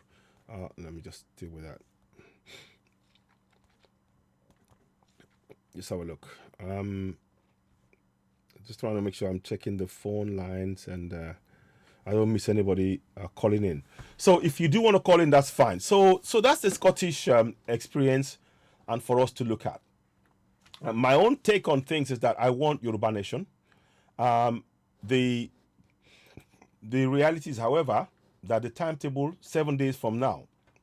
What we want is that if the people who are going to insist on voting, at least we want to equip them with the information they need to be able to get the best out of this terrible governance as much as they can.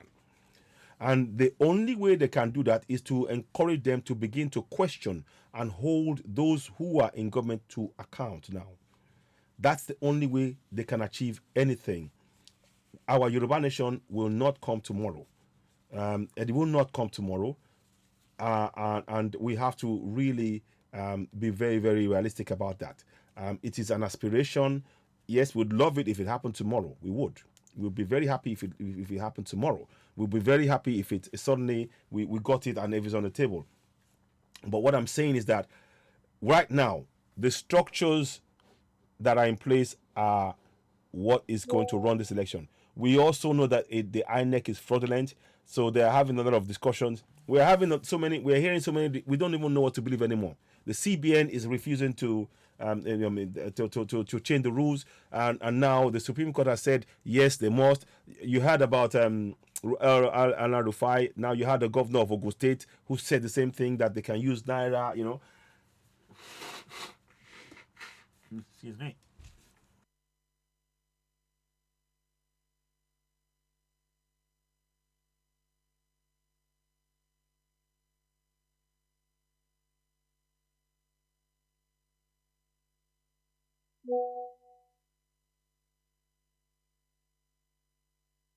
Do beg your pardon. I went swimming today. Good news. I went swimming today and I did 76 laps in the pool. Now I swim backwards because of my chronic back pain. And I have to show you a picture if I can get a picture. I swam backwards, and I try and do that to help with my chronic back pain, and it's helpful, and I find it help. And I did my hydrotherapy, so that's what I do. And I think one of the things I'm trying to do is to get our people to really to, in as much as possible, think in terms of physical activity of some sort to help them, because there are some things that I had that I don't know if I can talk about, which is quite worrying. There was a video, there was a voice call that somebody from Libya played and talked about we should be very wary, that there are one or two impending attacks. I don't want to be more specific than that, and I don't want to play it until I have further clarification on it. But the reason I'm saying all of this, that at all times the Constitution says you have a right to life. So let me just remind all of us, whilst we are talking about it, whether or not you're for Yoruba Nation, Lower Niger, Biafra, whatever your is, this is, you have that, the Constitution, you can use it as a means to protect lives. And that way, there's, I don't want to get into too much, where I'm saying here, what I'm really saying, but, without saying it. So let me go into 14, 15, I think it's 15. I think it's 50. Is it 15? No. Okay. So we're going to go to section 33. And I want us all to really make sure that our people, whatever we believe in, even if you're one Nigeria, whatever, but if we are Yoruba Nation, make sure that we tell our people the Constitution, even though we do not support it, you have that right. Every person has a right to life, and no one shall be deprived intentionally of his life. And we need to make sure that we impress that upon our people. And we could, that is what we should be talking to our people about. That is why we're going for Yoruba Nation, because Nigeria is failing to protect your life. Now, whilst we're still in Nigeria, here are the things you can do to make your life even more secure. If they provide facilities for you, do you have lights at night? You can see who's going to come to your place and defend yourself. But if they don't provide it, you can't see. So you can see that is part of being pragmatic and engaging the system. So those are the kind of things that I'm talking about. I'm against one Nigeria. Like I said, until the day I die. But I'm trying to say that whilst it is still in existence, we must use it the best we can to safeguard our people. That is the thinking that I'm bringing forward. Ideally, of course, I'd love to that they away from it. So let me see. Anybody want to call in? +447399580606. If you want to call in and let's hear one or two views from you, how you view this.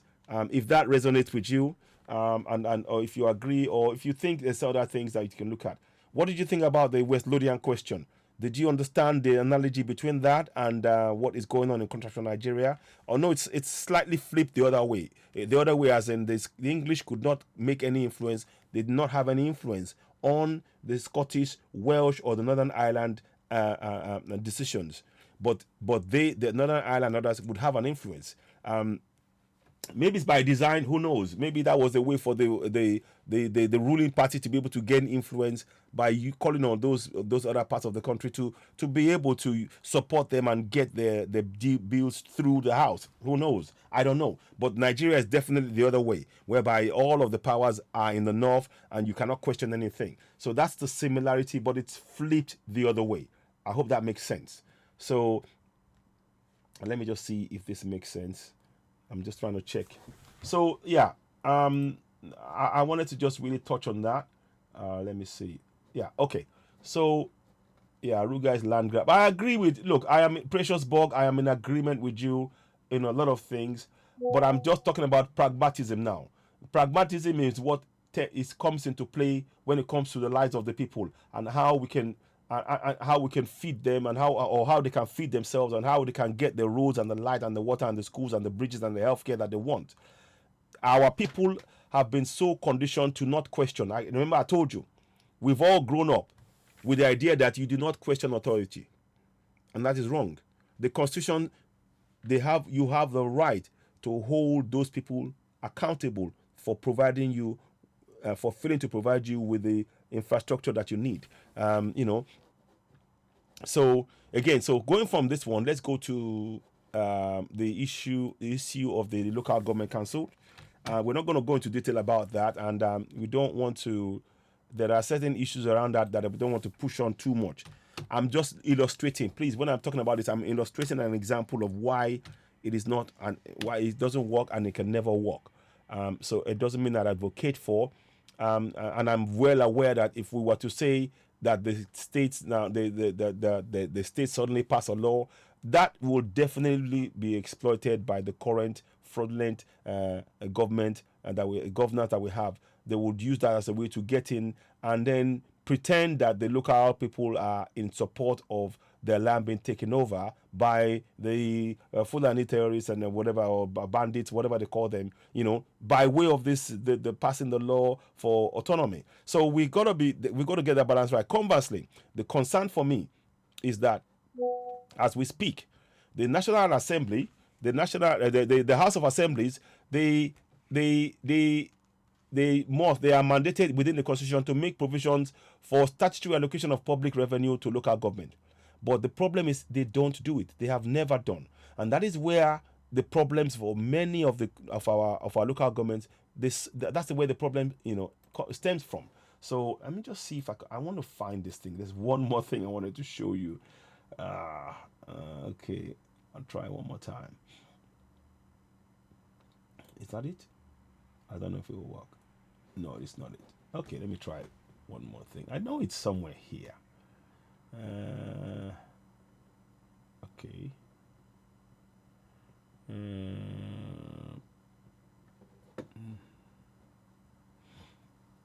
Okay, I'm going to try something. I may be able to show you from. Let me just check something somewhere quickly whilst you're on air with me now. I want to. There's something I did the other day, and I wanted to show it. And also, I'm going to talk about a slightly different subject whilst we are on air here. If you want to participate in that, you're very welcome to do so. It is to do with assisting and helping this issue of the diamonds. Oh, sorry. Is somebody called? Did I just see a call? Sorry. The phone is just being flooded with messages, so sometimes it goes so fast. 1 second, please. Okay, let me keep that going. So I'm going to go and run through here to give you. I'll be able to show you that picture if it's there, hopefully. No, nobody's called yet. Okay, Okay. Now, 1 second, please. Yeah, this is the one I was wanting to show you. Sorry about that.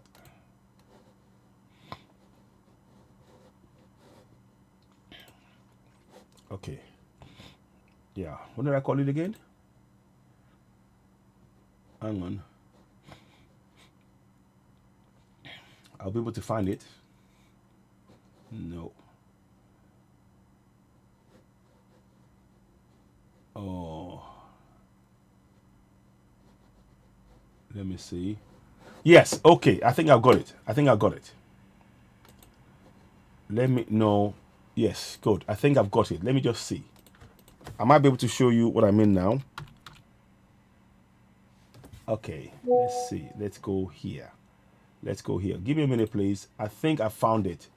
I don't know, but I think I found it. I needed to check because it's very important to really discuss that, and I didn't want to leave without discussing it. But I think I found it. I just need to access it. Then we may be onto something here, and that would help in the discussions that we're having on top of what we said.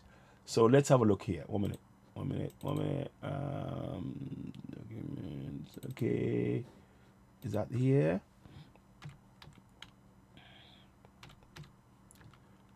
Okay, I'll see it one way or the other. It will come up.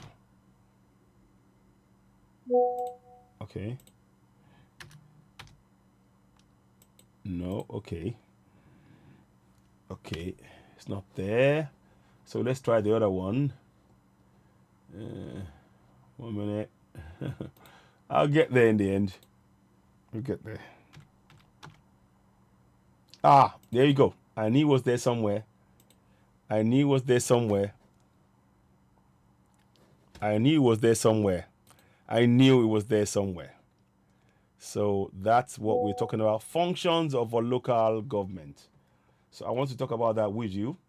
Again, I think I've done it before, but I'm going to go through that with you on air now.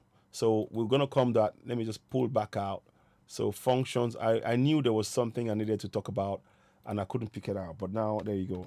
Functions of a local government. So these are the things that we should talk about, because the reason why I want to talk about this is that that is the system and the structure that is currently on ground that is impacting our people, and there is no sense in in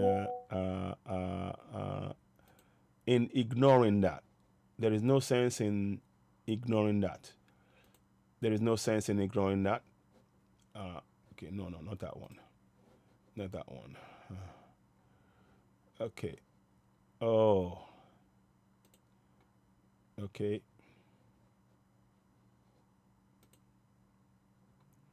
Okay, there you go.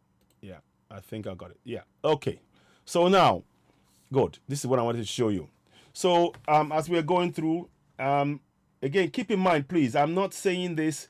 Please always bear in mind that I want this structure to come to an end as quickly as is possible, as is practicably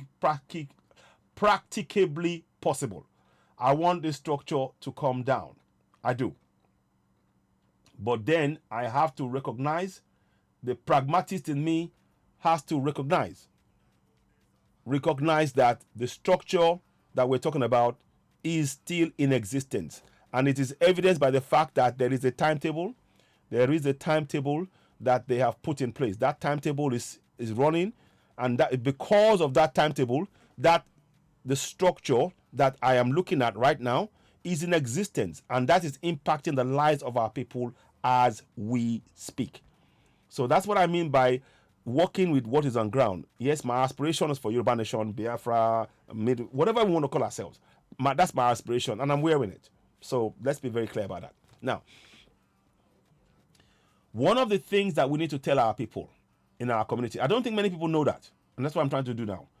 So the functions of a local government are detailed in the Nigerian Constitution and include the following: economic recommendations to the state, collection of taxes and fees, establishment of and maintenance of cemeteries, burial grounds, and and homes for the destitute or infirm, licensing of bicycles, trucks other than mechanically propelled trucks, canoes, wheelbarrows, and carts.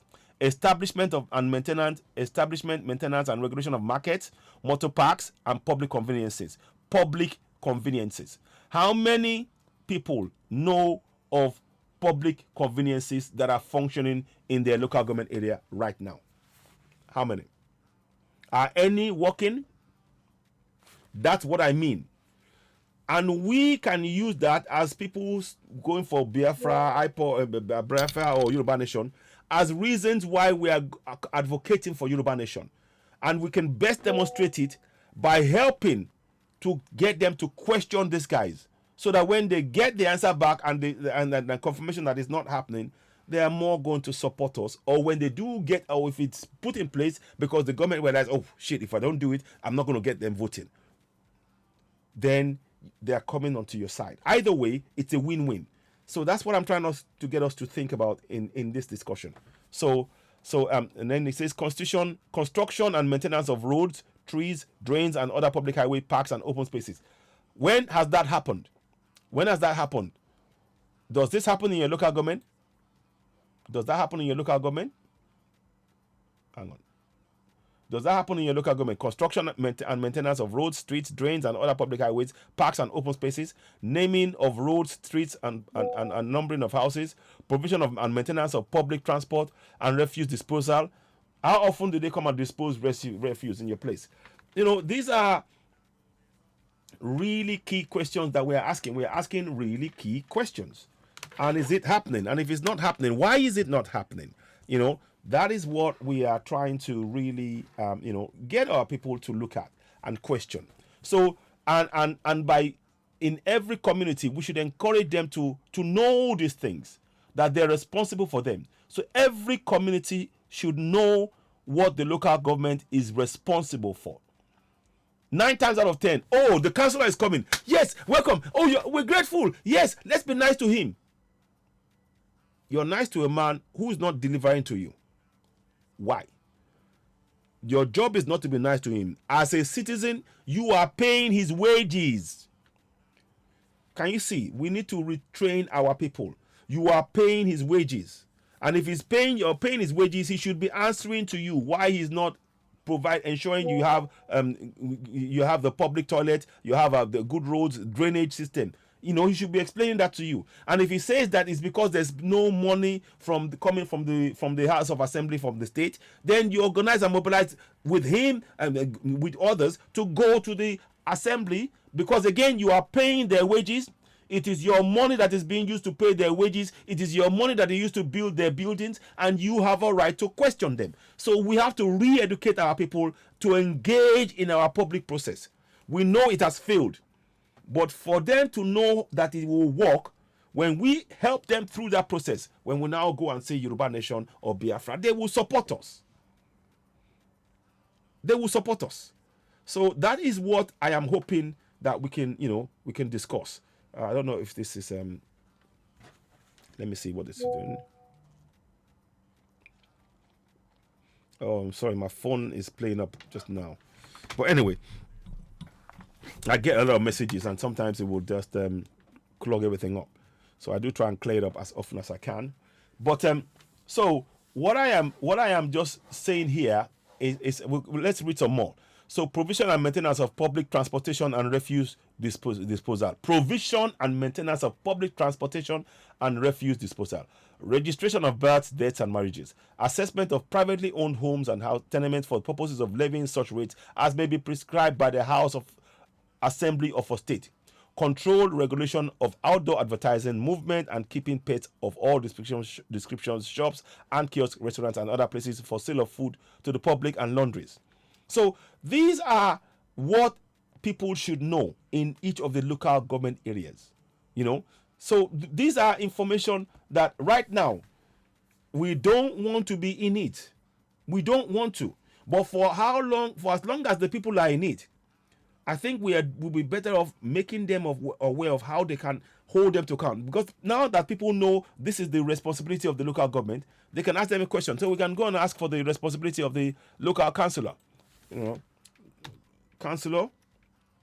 Responsibility of the councillor. Let me see if I can find it. 1 minute, please. Let me just type that in. And it's not, please, don't misunderstand this and think I am now advocating for Yoruba, for Nigeria. Please, it's not. I need you to really understand that. But I'm saying that the practicality of the situation, responsibility, a minute, of councillors in Nigeria. I mean, it's not hard and fast, in Nigeria. So let me put it out. So I'm going to try and see let's just see what it says. Yeah. So here we go. So the councillors provide information for the community. Yeah, let me move it up so you can see. Councillors provide information for the community about the policies and decisions of council, and the community releases its desires, concerns, and opinions to the council through the councillors. So the councillors are very important. We know they don't do their job, but that's where we have to sort of say, you want me to vote for you in elections. The councillor does not come and see us. I don't want to hear from you. Now, and you tell the people in each of the community, this is what we in our local languages, in the short term. This is, Yoruba Nation is not only about just talking about Yoruba Nation. We are going to provide the platform, a bridge between current Nigeria and how the people will join us in Yoruba Nation. By doing this explanation and making it obvious that the system is not functioning, they will support Yoruba Nation wholeheartedly. That is the point of what we're saying.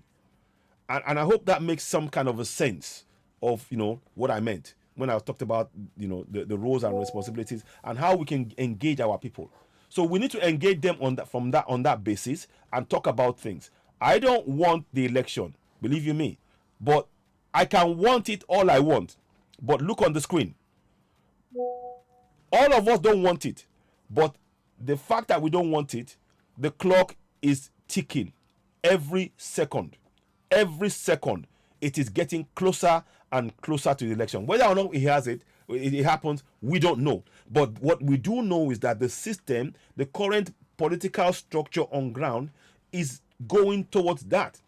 And we are better off trying to make sure that our people get the best out of that bad governance by holding it to account even at this late stage and beginning to do that on a regular basis. Because it's not going to be a one-off thing. They have to start doing this on a regular basis because it is not something that they're used to. And we have to keep reminding them to do it, so that they start understanding that the churches don't tell them to go and question them. They just say, pray, pray. The mosques don't tell them to go and question them. They just say, pray, pray. So the prayer is not dealing with the house of the churches they don't tell them to go to the house of assemblies. They don't talk to them about, that's where, to solve this problem, it's not only about prayer. Okay, now go to the House of Assembly because the money you need for your local government, they should provide it. No, God will do it. God will do it. The church will tell you, church will tell you, God will do it. The mosque will tell you, God will do it. And that's where that is a huge vacuum that we can feel. That is a huge vacuum that we can feel. And that's what like I said, keep looking at that clock. It won't stop. 7 days from now, that election will happen unless they suddenly put in the interim government, very much like El-Rufai said. Who knows? It may happen. It may happen. Anything can happen in that place. Anything will happen. But we want our people to be in a situation whereby they're prepared. And that's why I keep talking about Section 33. You have a right to life. In the Constitution, it says you have a right to life. And you have a right to defend that life. Yes. And it's the same thing we're saying. As Biafrans, as Yorubas, you have a right to defend that life. Same thing. It's just how we deliver it. And that's the message I'm trying to put across. Let me do one thing. Is it what I was going to go and do now? It'll come back to me. Anyway. So this is what I am trying to get us to look at. And hopefully we can really push on. And I'm for Yoruba Nation. Let be in no doubt about that. I am for nobody. Okay, let me try something. I won't do it here first because I want to make sure I can prep it before I show it. It's always best to prep it before you show it. Let's go here, and then Yes, there is something I wanted to show you. I wanted to show you something. There is a video, there is a petition I would like you to sign, and I'll put it on here. Let me see if I can put it up. There's a petition I would like you to sign. But before we do that, I want you to see the video of this man here. This man, to tell you that one Nigeria is a failure, and it will confirm to you that I am for Yoruba Nation 100%. Let me show you. This is on Citizen Airwa that I posted it this morning or yesterday. So this man here went to CBN. Yeah, he went to CBN. This man here, and he went with 50 million old notes, and they let him in to change it. Watch, oh, watch. Watch. I'll go interview.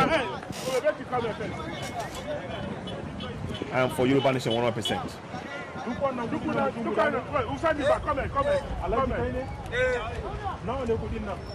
You see that? See them? See the bags that they are carrying 50 million old notes.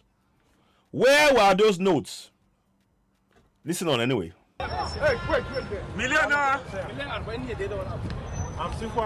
You see that? So that's the big man in the middle, though. That's him, oh. The one here. It's the big man in the middle. Let us watch. You see? How much is this, Oga? When you flour. How much is main market, Shaguna now. Warehouse. Go say, okay. 50 million. 50 million. Did you hear that? He brought 50 million old notes, and they let him in, and they changed it. And people are starving in the banks. That's why we're saying one Nigeria is a fraud. We will explain it. What I said before, in terms of still engaging the system, does not change. But we are recognizing that this is why we are going for Yoruba Nation, Biafra Nation, Middle Belt. I hope that is clear. Let's carry on. Okay. What have you been doing since that you are doing 50 million today? So allow me to see.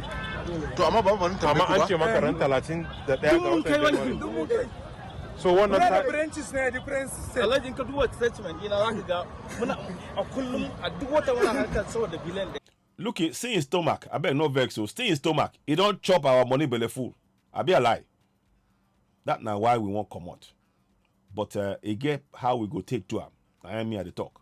Okay. Yeah. billion there. Yes. They monthly they do 1 billion naira. So they change 1 billion naira monthly. They change them. Eh? Akoy.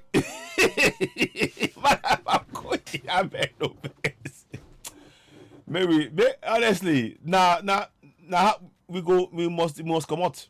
We must come out. But now small we go find we come out from that nonsense. This, I mean, the country don't finish. It don't finish. But it get how we go take to him. Now he made the talk. Allow me.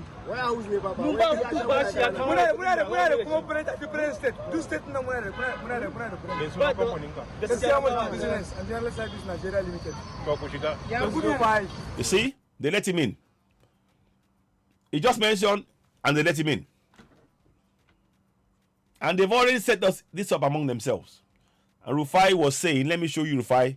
May I show you Rufai? Rufai was saying to them, oh, you have to let them in. You have to let them, you know. Yes, so, yeah. Somebody said, just look at this word. Yes, exactly. Yes, so. So make I go. Let me bring the other one. I want to bring you one more. Keep in mind, the time is still ticking. The clock is ticking on. And that's why we're saying about pragmatism. We can't stop that election as much as we want to. As much as I would love to. We can't stop it as it stands. So let me bring you we live in towns. Let me show you what he said. He said this. And El Rufai, make we listen to him. Make we listen to him. I wish to assure you that none of you would lose the money you have in old notes. You see? Let no artificial or illegal deadline frighten you. Whether you live in towns, villages, or in our isolated rural communities, do not feel stampeded to deposit your old notes into the banks. hold on to them. Continue to use them as legal tender as ordered by the Supreme Court of Nigeria. See? No deadline can render them worthless, ever. The law is on your side. The Central Bank of Nigeria Act 2007 in Section 20, subsection 3, and the Bills of Exchange Act both oblige the Central Bank of Nigeria to recognize your old notes and give you value in new notes whenever you bring them to the CBN, even in the next 100 years. Did you hear? Therefore, as your governor, I wish to assure you that the Kaduna State government, in collaboration with elected legislators, our traditional institution, elected local government councils, markets and traders associations, and so on, will help you collect, record, document. So, what am I trying to do? What point am I trying to make here? The point I'm trying to make here is that as we are trying to bring down this system, it is still functioning. And that's the point I'm trying to make. And that is a reality that we cannot ignore. We need to use it as a means to communicate with our people that the system that is currently is oppressing you. And we need you to wake up, take action, join us in this struggle, but we will help you. Whilst we are still in this fraudulent nation, we will help you to challenge it as best as possible to get the most you can get out of it, even as is. As we are still going towards Yoruba nation, Lower Niger or Biafra or and Middle Belt, however we want to call it. So it is very much a case of us being very, very pragmatic at all points. So I just wanted to say that. Now let me go and get you a petition that I created, and I want you to talk about this. This is slightly off topic, but it relates to everything Africa. And I wonder if you wanted to help me sign a petition. You're welcome to do so.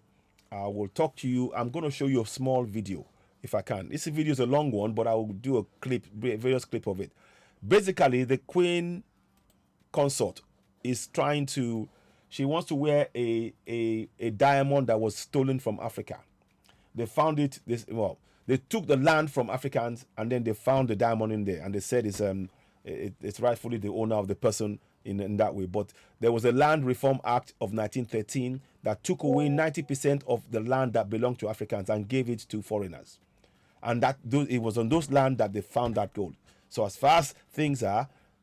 But for that 1913 Land Reform Act that was brought in by Cecil Rhodes, that gold would have been in the hands of an African. So we're saying that gold must return to South Africa. So let me get you, I'll pin the petition, I'll show you the petition briefly so you can see that. And we need to help raise awareness to our South African brothers and sisters. And I know we've had issues and things, but we need to be working to confront issues like this collectively, because it is terribly wrong that has been allowed to even take place. Let me just go back again on this one. Yeah, okay, so you will see it now. So you're gonna see it come up. Not that one. No, I don't want that one. I want my petition. 1 second, please. Just give me a minute. My petition. Not that one. Okay. What am I one? Sorry about this. 1 second, please. I will get there in a minute. I have it somewhere. Okay, there's a way I can get it. So 1 second. I'll get it out there. Not that one. Okay. No, this one, sorry. So I will show you briefly. I'm going to pin the petition here. You will see it on Citizen AY and other platforms as and when I do it.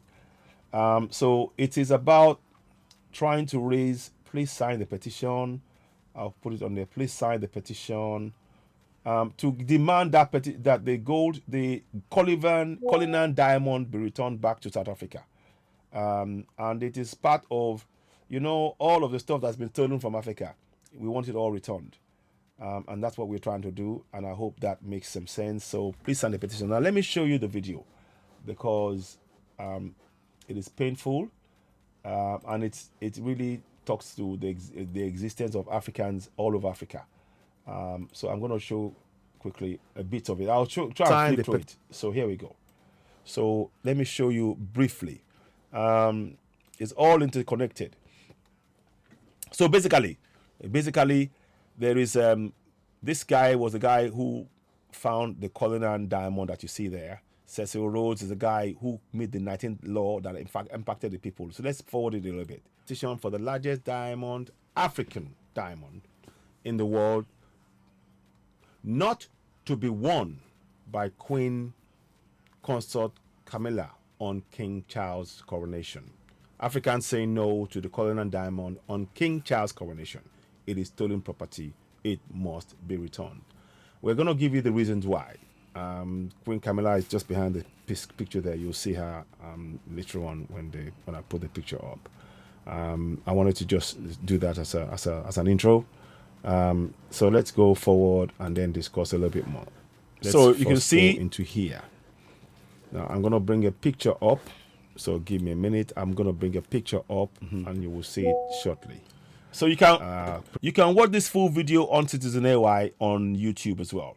I will try and share it on Facebook, but it's a lot of the work now is being done on YouTube. And there you see is King Edward, and you will see the grave they're going to. But let's go ahead. Of Cecil Rhodes, and that's where this starts. So that's Cecil Rhodes around there. Let me at this point, he said Rhodes, he views black people in the negatives. He says Rhodes view that black people needed to be driven off their land to stimulate them to labor and to change their habits. It must be brought home to them. Rhodes said that in future, 9/10 of them will have to spend their lives in manual labor. And the sooner that is brought home to them, the better. This is a man that used the Land Reform Act to take away the rights of Africans from them. You can see the racism in that. That's why I'm encouraging us to sign this petition. Make my picture. I think we can stop. I'll do something quickly. Give me a minute, please. Let me just do this. So, hope.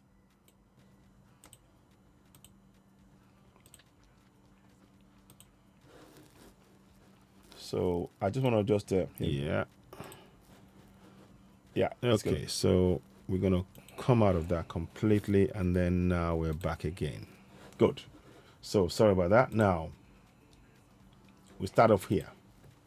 So that is Cecil Rhodes there. Let me say on the outset, the diamond is from Africa. What the name Cullinan diamond is trying to do is to separate that diamond from Africa. And I'm here to put to you that that diamond is African. It came from African soil.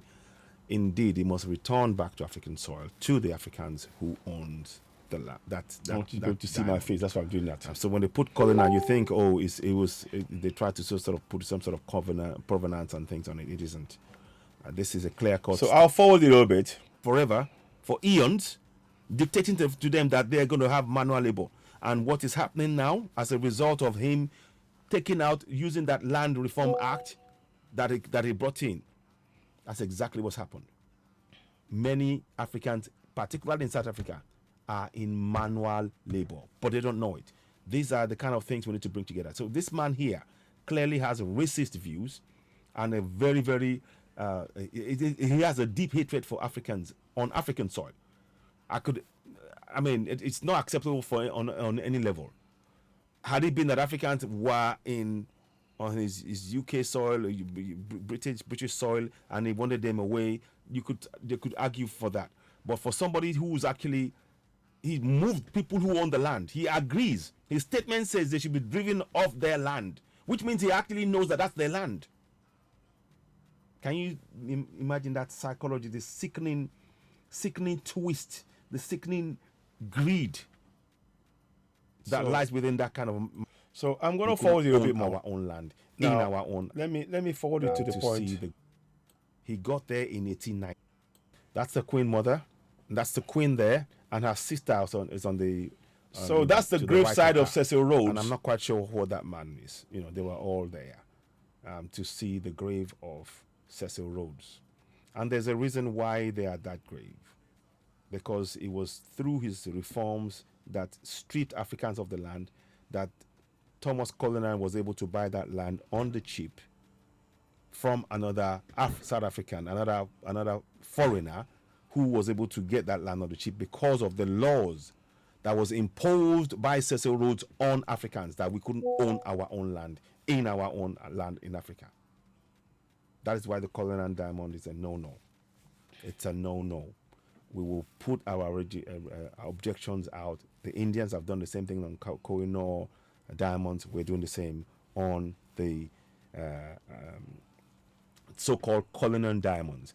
There used to be a name for that area. If any South African knows the real name for that area, they call it Premier Number 2. That's not a name. We want the real African name for that area. We want it, and that name has to be restored, and that diamond must be returned back to where it came from in Africa, because it's African. The idea to try and call it Cullinan is trying to lay claim that it's an European. No. So if Africa. you're watching, and for a man, so if you're watching, the idea is, let me fast forward it to the point. I want you to see the petition itself, so you can. So the man, if you watch the whole video, it's long, but it needed to, because of the nature of what it was, it needed to be explained. So basically, I'm going to show you from here. So that's the diamond you can see. Let's hear it, because I'm trying to make sure you pin everything and pull all of this now together. that was the hole where they took the big diamond, the largest in the world, 3,601 carat. That's the site where, let me move it up. I need to move it up a touch, because that way it's above my head and you can see it in its glory. So that was the mine in which they found that. So you can see the hole. It's, that's why they found it. So they dug and found, who knows what else they found there. What important is, this is African land. And remember, Cecil wanted to drive us off our land, and he succeeded. And then he put the likes of Joachim Prinsloo, and then Cullinan to benefit from what should rightly be for Africans. And we want that returned. So I'm just making the connection there. So that's where that diamond comes in. So the question now is this. Now the next step of it. So we've given you a bit more information now. So the next step now is to do this. So that's the petition. You. I'd love you to go and sign it. It's pinned on Citizen AY right now. Sign it. We don't want her wearing that diamond. Now here is where you come in. This is where you come in, and we really like your help in this. This is a petition that's on change.org, and we would like you to help us sign it.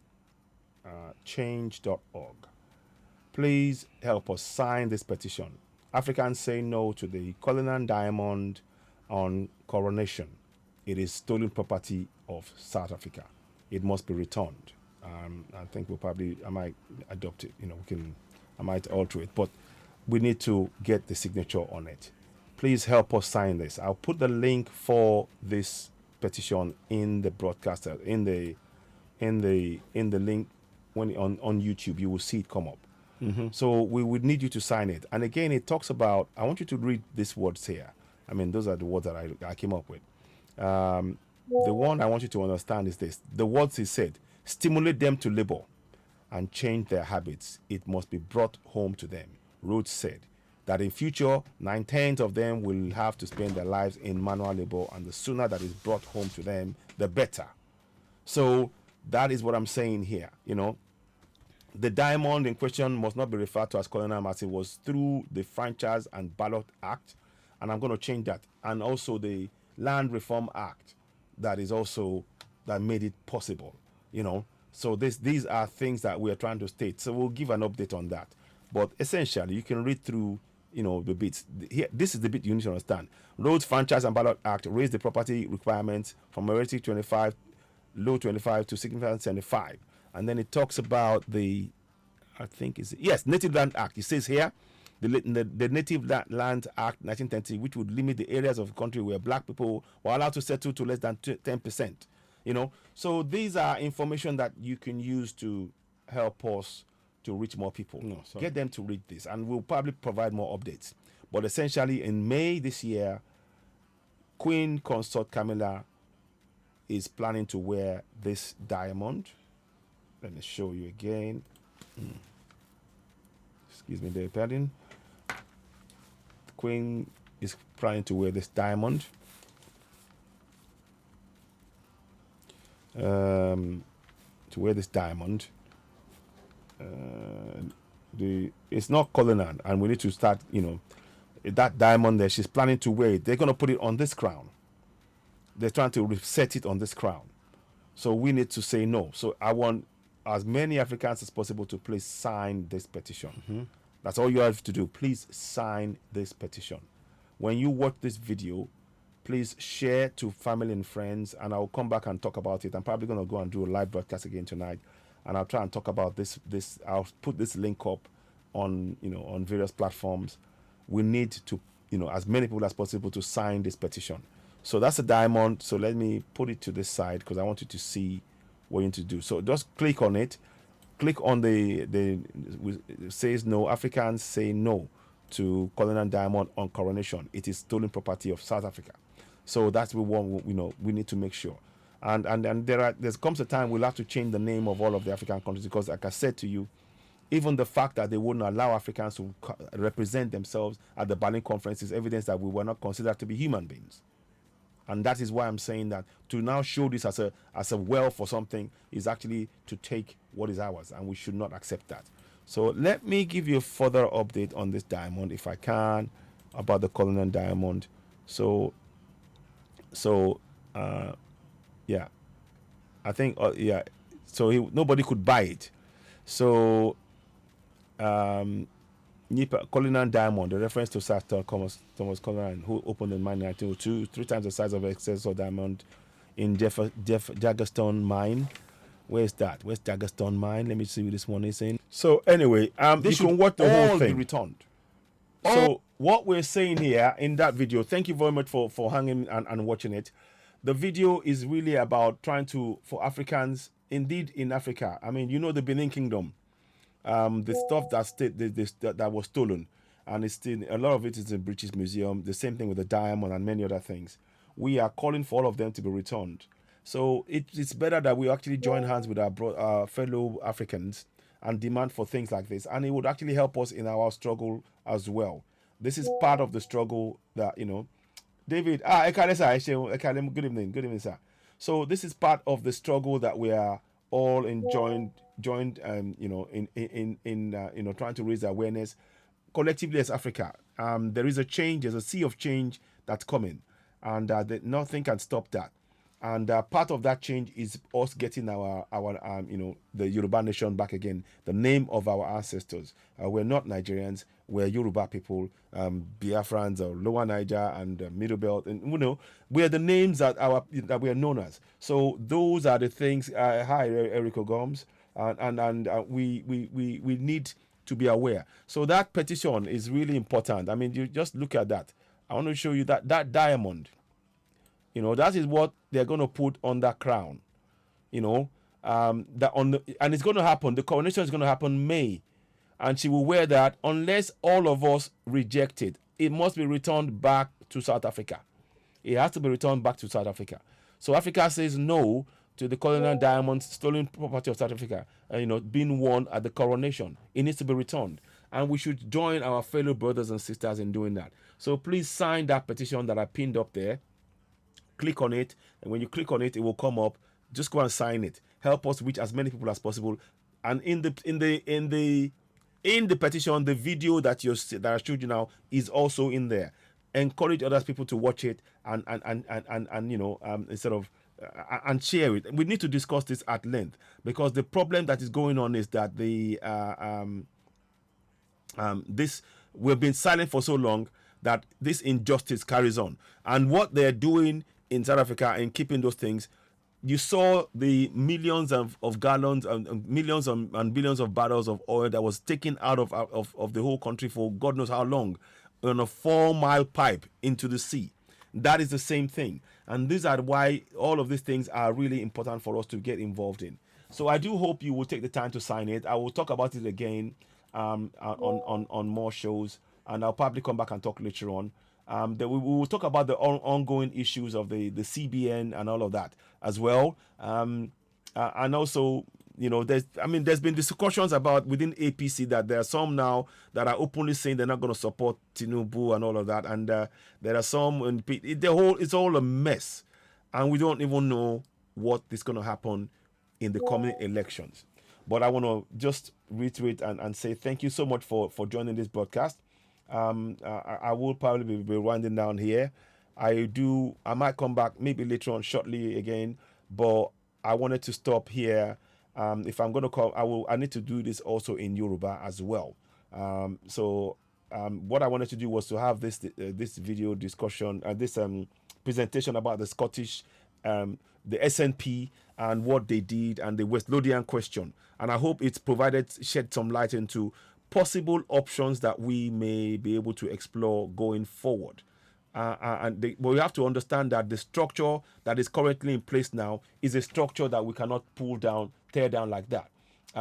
The evidence of what I'm saying is that those who said that we were having Yoruba Nation on the 1st of January, we've not been able to have it. Nigeria is still in existence, so we have to be realistic about what we're saying. For me, Yoruba Nation is an aspiration, and we mustn't give up on it. But there are steps we can take.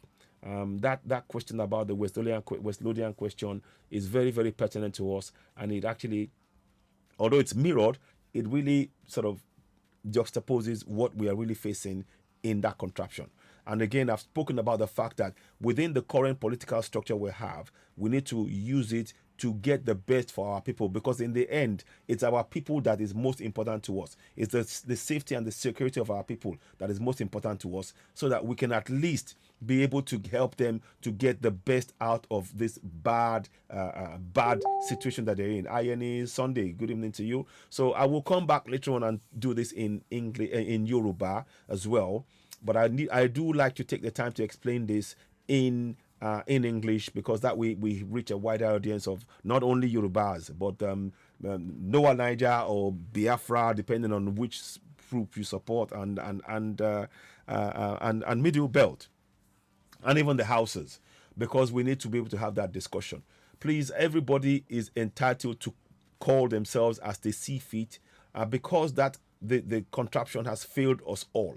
And I respect each and every of the names. So you will hear me interchange between Biafra and Lower Niger region and all of that, because some people prefer to use that name. It's not because I'm trying to belittle any, but it's just that we have to, in the space that we're in, our nation, that contraption Nigeria has oppressed all of us collectively. So the last thing we should be doing is oppressing ourselves. We need to allow each other to express how we feel about our a given location and how we see it.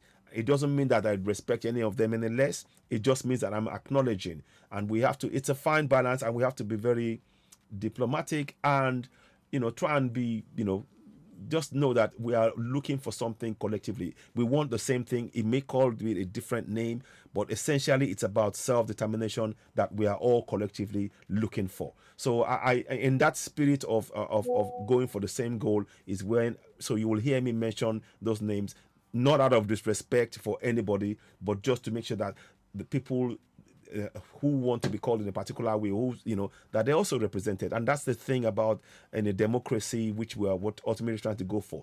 They want the people to have a representation, at least their voice, their ideas also be part of the discussion.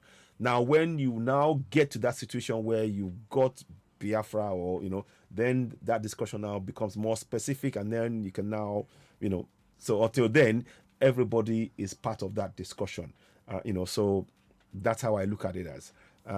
So I hope that, I'm trying to sort of explain my reasoning. So when you hear me talk about things, it's not I'm trying to belittle anything. I'm just trying to make sure that we are all part of the struggle.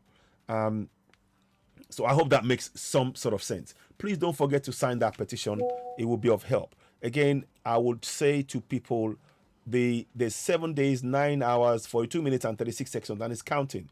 Those who will vote in that election, they will go and vote.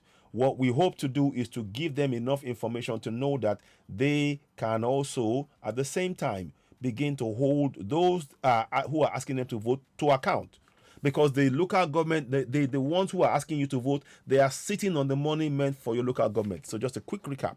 I want you all to familiarize yourselves with the functions of the local government, and we can share this with people within our community so that they will know that these are the kind of questions they should ask the local government, and they should not be. And we encourage people. Another thing, our people need to be encouraged to ask questions, to to ask local government, local official councillors to account for their actions in their area. It is your right, because the money, the local council, they ought to get paid. Sometimes they do, sometimes they don't. It's a kind of like a political stick that the state House of Assembly use to control the local council. So if you don't do what I say, I won't pay you, that kind of thing. So, and that is wrong. But what we're saying is that should the local council, once it's obvious that they're not being paid, now collectively we can go and hold the State House of Assemblies. And that's why I showed the picture. Let me see if I can get that picture up. I showed the picture of the State House of Assembly, which is what I'm showing you. In the southwest, for example, there are 8: Ekiti, Kogi, Ondo, Oyo, Osun, Kwara, Eko, Ogun. Those are the ones that we should encourage our people to go and begin to question them why they are refusing to release the money meant for local government, because it's that money that they're using for electioneering right now. So those are the kind of things we should explain to our people, to make them know that the system has failed them, and we as Yoruba Nation, we are going to give them clear and honest information for them to be able to make, informed decisions. And then going forward, we will gain their trust. The object of what we're trying to do is to gain their trust. Once we gain their trust, they can support us. And the more we have, the collective, once it grows, the system will not be able to reject or resist or ignore the wishes of the people they're serving, because the people's voice will make them hold them to account. Right now, our people are afraid. Our people are literally afraid of asking those they elected into office questions about why they have failed them. And that's what we have to change that mindset. That's where we need to start. Because when we go to Yoruba Nation, we don't want them to be, when you do, they need to continue doing that, to hold their governor to account. That means, and it may be some of these people who are in Yoruba Nation, might end up in governance. Whoever they are, we want them to have that spirit of questioning and knowing that they have the right, the constitutional right, to question them and demand and get an answer. So I hope that makes sense. I'm trying to sort of get us to really look at this in a wider sense, so that when we're looking at things and discussing things, it makes sense to our people why it is a need. There is a need and importance for us to engage in the current political structure. I said political structure. I'm not talking about political parties. The structure is where you're looking at. All of the House of Assemblies, we must encourage our people to know all of the House of Assemblies, who are their House of Assembly members, who are the councillors, to begin to know so that you can question them. And we have to demystify. They are human beings just like you and me. The way they have put themselves psychologically, they are like gods.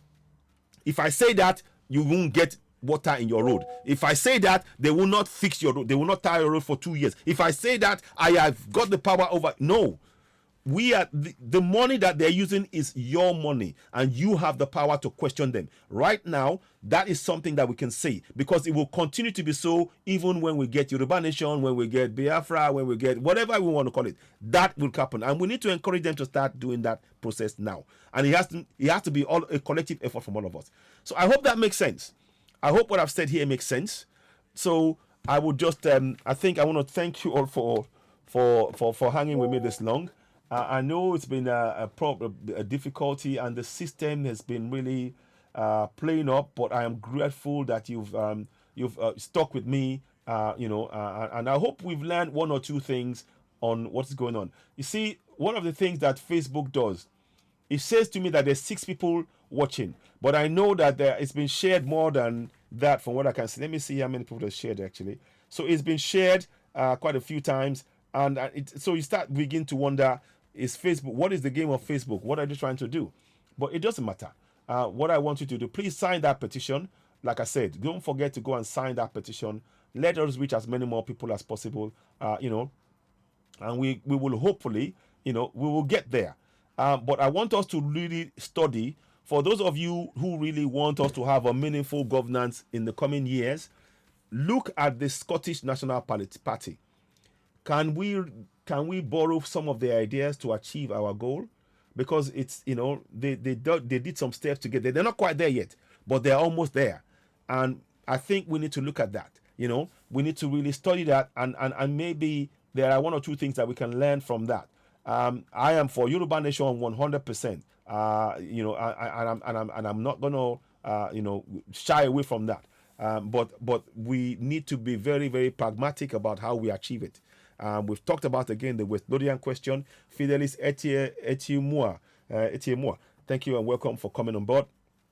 So we will, but what I want us all to really do is not to relent in this journey. We are all perfectly entitled to continue to agitate for Yoruba Nation, Biafra, Middle Belt. We are totally, because the governance on a daily basis continues to fail the people they're supposed to serve. But what we want to do now is the people who they're supposed to serve, we need to empower them to begin to now question those same people who have made their lives a misery. Because if we can empower them and start the question and never stop, the trick is to never ever stop the questioning, to put it to them, to get them to be strong enough to question them. Once they're doing that, and there's a collective of them, and it builds a groundswell, then the governance has no choice but to do what the people want until we achieve Yoruba Nation. So I hope that makes sense. Do leave comments and do share this broadcast. I'm really, really grateful for the support and the joining me, and I hope you found this beneficial. Once again, you're watching Citizen AY, the platform where we speak truth to power. Don't forget, if you'd like to subscribe to Citizen AY on YouTube, again, it's pinned on the page there. Go ahead and subscribe, hit notification button, give us a thumbs up. Let us reach as many more people as possible. And if you haven't shared the broadcast, please do share. We really do need your support in sharing and reaching more people. I'm going to be restreaming this again directly after this broadcast on YouTube also, because there was a technical issue. I couldn't stream direct on YouTube, but I want to stream this because this is a very important discussion. What are your thoughts on it? Let's hear your comments. How do you view things? Do you agree with it? Do you object? Why do you object? What's the way forward? And the idea behind this discussion this evening was to provide a debate. And the Scottish National Party as a discussion was just to open up a debate, because clearly, like I said, it's a case study. The Scottish National Party, a case study, because clearly Yoruba Nation has stalled, and many of us instead of looking at the best way forward, I fear that many have been engaged in the blame game, and the blame game will not save the lives of the people. A lady just died today in the hospital because they didn't have enough money. The alert did not come in time. By the time the alert came, the woman was dead in the hospital, and that is what we're talking about. The system is imposing that kind of unjust system on the lives of the people we want to bring into Yoruba Nation. So what we need to do is, where they are now, how can we influence and make them know that what we are promising to do in Yoruba Nation, we are already doing right now. That is the game that we need to play now. We need to play that game. What we are promising to do in Yoruba Nation when it comes, we start demonstrating it now. How do we do that? By engaging in the political structure that's on ground. Not the political parties, the political structure. The ones I showed you. The House of Assembly, the state governors, the House of Reps, the senators, the councillors, the local chairman. You engage them and you encourage our people to have a voice, to start speaking up for themselves. So but they don't have to wait for somebody who from Yoruba Nation to speak up. We teach them. So that's why I'm saying, when you teach them how to fish, they will be able to fish for themselves. And every time they see you, they will thank you. And they will never forget. And we have to trust that that is just how human nature is. They will not forget the gift that you give them, the gift of independence, the gift of independent thought, the gift of being able to think and act by themselves without waiting. The indoctrination that we've gone through collectively has been so devastating. None of us moves without praying. None of us does anything if somebody whose authority says. Everybody stops, freeze. We don't question them. Nobody's saying you should be rude. No, we're saying you have a right to question those in authority because you are the ones who put them in there. And we need to explain that to our people. This will take probably 10 years. Probably 10 years before our people begin to understand that they can naturally, and before they even begin to speak naturally about it, we need to train them back. Train this literally into them. It was trained out of them from birth. We need to train it into them. And this is the kind of steps we need to take, because we have to, you see, when you're going to have Yoruba Nation, you have to have people who are ready to be active in that Yoruba Nation. The people who are currently in Nigeria, they're not going to be active in Yoruba Nation. They're not. The people who are currently in Nigeria, unless we train them to be active in that process. And that is what we're doing. We are preparing the nation, we are preparing the new people for the new nation that's to come. And that is why we need to engage them in the current political structure that is on ground. Not the political parties. Not the political parties. The political structure. May una hear me well, may una not come talk say citizen wise say make we go join party, make we do make we follow APC, make we I not talk am that not be when I talk. So yeah, Yeti Queen, I understand you. The Kabas will never allow that. Revolution is the only way. I know it has begun. I agree with you, Yeti Queen. I am not saying, I'm not ruling anything out, but I'm just saying that we have to meet our people where they are. And it's really important that we express that. I hope that makes some sense. So I want to thank you all once again for joining. Yeah. Oh, somebody just said, okay, Akogun David. Yes, thank you. Yeah, when I mentioned that we should look at content, when I mentioned that, no one mentioned it. Listen to me, now it's too late. Oh no, it's never too late, Egbo. It's not too late. It's not too late. Let me call you in. And let me. I'll give you a call now. Mark me. Let me call you so you can. Let's talk about it for a few minutes since you mentioned that now. So let me just do that. I'll add you if you want to talk. If you want to make a comment on it, Egbo, I didn't say. So you can talk about it. It's going to be in English though, so I'll call you now. If you're able to talk, that's fine. If you're not, I understand. So I'm going to call so we can hear you.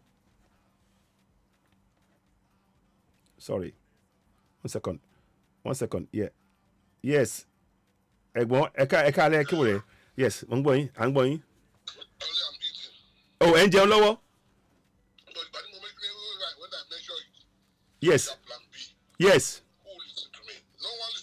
Yes, yeah, I agree. No one listen to me. I say, look, they say, hey, Yoruba Nation, no going back. No, that Yoruba Nation. They say, no, we don't really have that. Mr. Plan B, one of your member. Mr. David Hamilton, Mr. Plan B. No one listen to me. I understand. No one listen to me. I understand. You were right. You called it. I remember. But it's too late now. No, Rarasa, it's not too late. It's not too late. I don't know if you check. Did you watch the beginning of the program? The Scottish National Party came into existence in 1934, and they did not get independence until 2007. So we've only just started doing this barely 3 years, sir. So it's not too late, sir. We can do it. That's what I said. We cannot. They say it's not with that number, but we should look at the Scottish Party. Yes. Scottish side. Yes. Don't listen to me. Yeah. No one listen to me. No one listen to me. You know me, everything I said has come to pass. Everything I said in my program has come to pass. Nothing I said that has not come to pass. Yeah. Nothing. Yeah. But no one listen to me. Say that Mr. David Hamilton. He doesn't understand the man. He was just talking rubbish. Mr. Plan B, Mr. Nothing. They name him. Yeah. We'll probably. What we will do, sir? We will do a program. We're going to be doing a program, me and you and a few other people, and I think we want a lot of some intellectuals that know about this to talk about it dispassionately. We have to be pragmatic about where we are now. We cannot get Yoruba Nation right now. Majority of them don't care about Yoruba Nation. They just care about how to make money. They don't care about. They don't care about Yoruba Nation. They don't care about how they're going to make money out of it. To print t-shirts, to sell something. They don't care about the Yoruba Nation. They don't care about if you bring any idea, they will condemn it. If you bring any idea, they will condemn it. They don't care about Yoruba Nation. Well, I mean, but right now it has stalled. Nobody can tell us that it's working. Yoruba Nation has stalled. Let us be frank with ourselves. It's stalled. It's not going anywhere in the current form. There's no structure. There is no no clear plan, and everything is always by piecemeal. Somebody does something. When they brought this woman, Olori Thierry, Yes. I was the first one to say, no, you don't know this woman. I was the first person. Say, no, I don't know this woman. She had Mori now. Somebody just came from somewhere. Yeah. From nowhere. Say, okay, you bring this. I said, I don't trust this woman. I don't know her. Who is this Yes. woman? Yeah. I don't know this woman. We know. Ejeka wo woman dada. Ejeka woman Mr. Debeli Tibele o, Bakaboko o. Everything to must come to pass. Yeah, it has. There's no doubt about it. There's no doubt about it. Money will never promote it. Money, okay, if you sign it, we are going to get your back that money. It's a lie. Don't lie to my people. Yeah. Yeah. Yeah. No. I mean, we are at that point now. We're at that point now that now everybody now knows that the Yoruba nation is not here. Yes. Yeah. Yeah. Yeah. I mean, people. I will say I will say something, sir. People, everybody is on the same page now. We've all seen now that it is, everything has failed, and we need something else. We have to look at all of the options that you mentioned. So I think that is a vindication in itself. So I wouldn't worry too much. I think we need to really project forwards. I'm happy you mentioned it right. Yeah. I'm happy you mentioned it right. Because this is what I've been saying. That with Yeah. that number. Yeah. Yeah. I've been saying this with that number. What they refuse to listen to me? They say, Mr. Plan B, Mr. Plan B, Mr. Plan B, Mr. Plan B. No, we don't say anything. You're banishing, we don't say anything. Okay. Yeah. When you need to came, I said, who is this woman? Who knows this woman? I said, I don't believe this woman. Yeah. I can tell me that if they sign that petition, you get your banishment. I said, it's a lie. I said, it's a lie. It is. Very true. We were to on Facebook. They even come and say, they say they should not sign that petition. I said, if you don't sign it, that will not kill you. It will not. No. What we tell our people, if you sign it, and we don't get your banishment. Yeah. Yeah. How are we going to face our people? It is. It's really. Yeah. Don't lie to our people. Don't lie. But no one listen to me. Yeah. Yeah. No. Well, the thing is, Yoruba Nation has stalled. Yoruba Nation has stalled, sir. Yoruba Nation has completely stalled. So anybody trying to lay claim to say something is going, Yoruba Nation. Because they are making money out of it. They don't care. They don't hear the truth. Yeah. They are making money out of it. They know the dirty shirt. Yeah. Yeah. Yeah. But that is playing with the lives of the people, and that is up to them. That we leave it to their conscience. But for us, we know where we're going. I understand.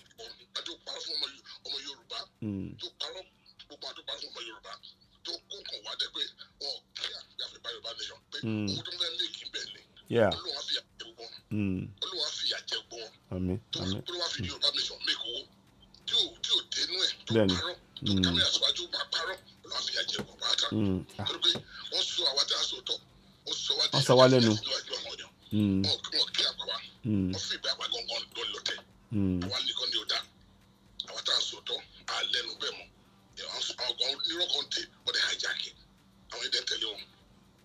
Yeah, it's not easy at all. It's not easy.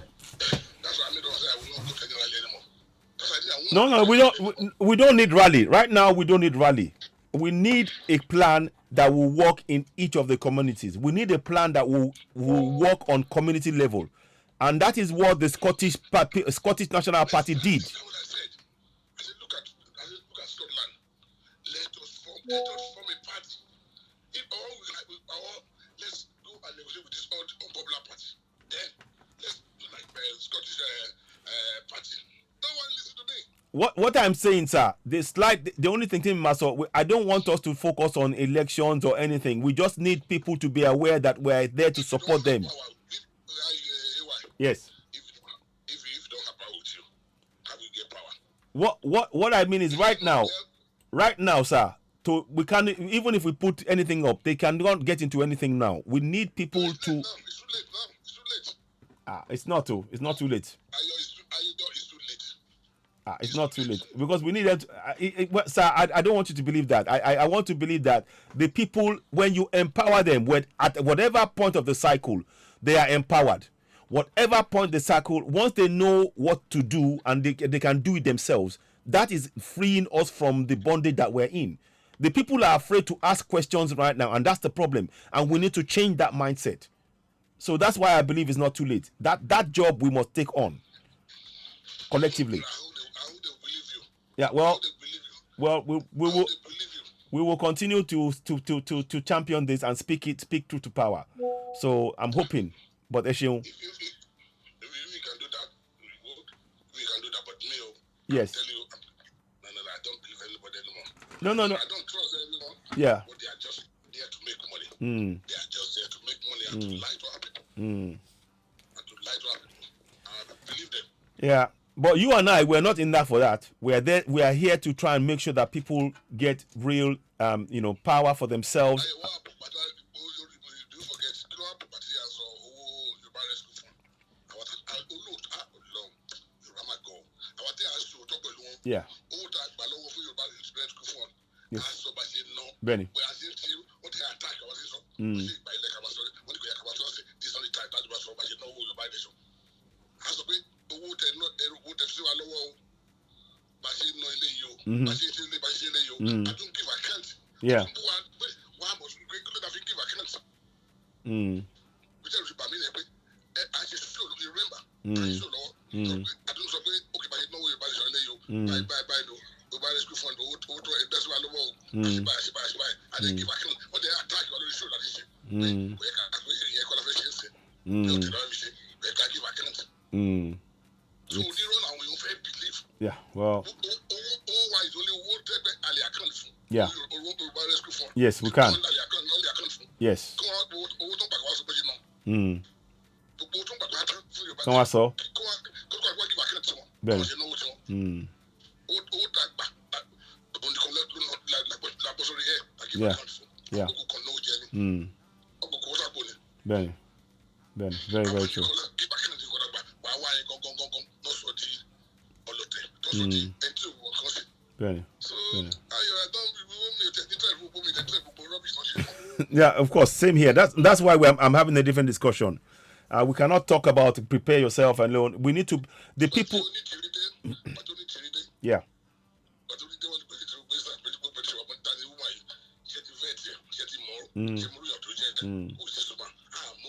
No.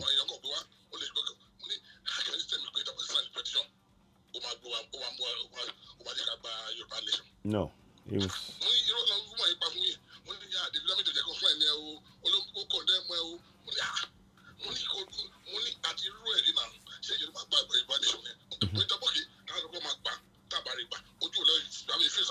Yes.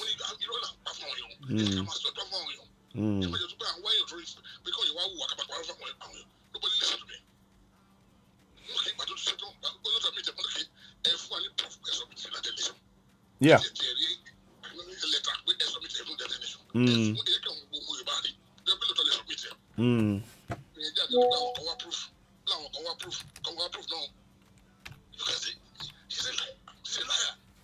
Yeah.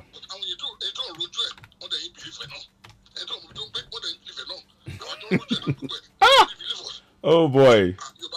Oh boy. That's why I don't care about them no more. Literally, my mama Nigeria. Musa. Mo wo yin temari.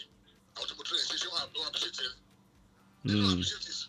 Rally. One rally. Wo ya ta je fún so money. Say okay ani. And go but you know I can from everything one by one. And a couple. That's what I always say all the time on my program. And to me go lórí to ba bo ase pẹ̀lú wa bo ase re. To ba couple that is your nation. To ba me couple ri. Mo ti kon pe jáde ko ti disgrace me. To ba bo ase pẹ̀lú wa bo ase re. Me pa won pay me. No. But I'm not after that. I'm after your nation. But nobody listen to me. No. Nobody. And if you bring this idea, they will condemn it. Yeah. If you bring the other idea, they will condemn it. Because of my swag, God, you are wrong. Benny. You don't know what. You want to go to what people want to say. How many people say,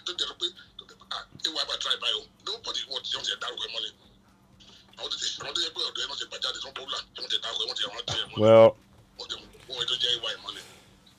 but it's not about me. It's not about me. Kunshi, it's not about me. It's about all of us. It's about our collective benefit. And I hope many people don't lose the sight of that. It's about our collective benefit. So yeah.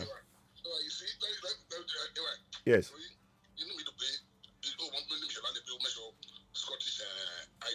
Yeah. This is what I've been saying on my program.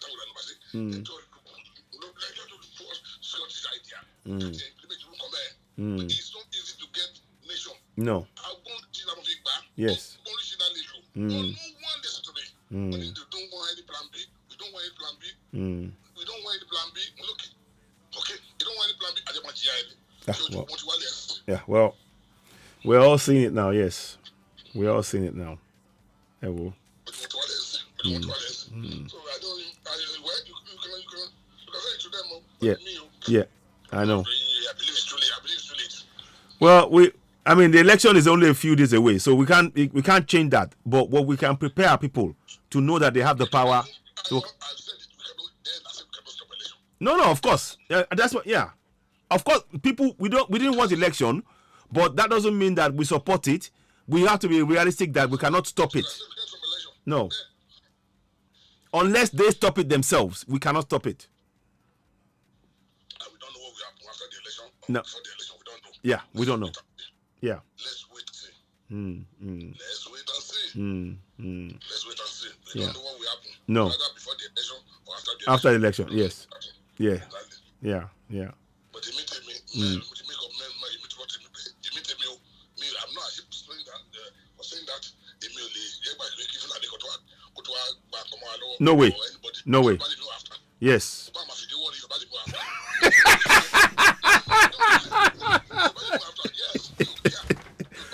I'm not. You see, for me, I understand. It's about pragmatism, and you know, and I'm not going to judge anybody because the situation, the fact that Benny.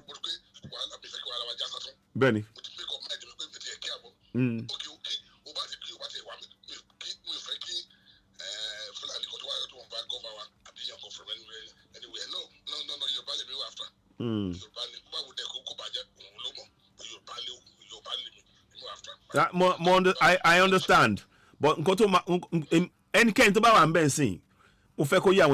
whoever is there now, we need our people to begin to hold them to account. No if, no but. If we don't, nothing will change. Nothing will change. So for me, it doesn't matter who is there now. For me personally, it doesn't matter. Whoever is there, we must hold him to account immediately from day one. No if, no but. Or else, it is game over. Pata pata. So yeah. So, Esheun, Goni. Thank you so much. Thanks for calling in. And thanks for taking my call. Thanks. Bye. So, ladies and gentlemen, you heard that there. The discussion is around, and like I said, one of the things, it doesn't matter who wins this election. I'm telling you, it does not matter who wins this election to be at this point from us, because the Constitution is the biggest problem. You either have people that are going to try and work against it, or people who are for it. That is the option you have, but they cannot change it. So the people who will try and change it, they're going to be struggling. But if we start questioning them from day one, start encouraging every local community. I showed you, we need to start at the local government. You need to know the responsibilities of each and every local councillor. This is the responsibility that you're seeing on the screen. Start familiarizing. Go around to the community. These are the questions you need to be asking about. Ask them about this. Don't let them come and tell you, we come and bow. No. They are working for you. Ask them these questions in your local community. Furthermore, the responsibility of the local councillor is what it says here. They are supposed to provide information to the community about the policy decisions of the council.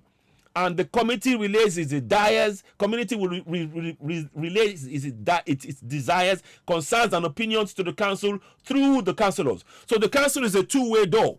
They will tell you what the policy the council wants to pursue, and the council is supposed to the council is supposed to listen to you and pass the message on. So you need to he has to come back and report back to what was said. So every community, you need to know your council leaders right now.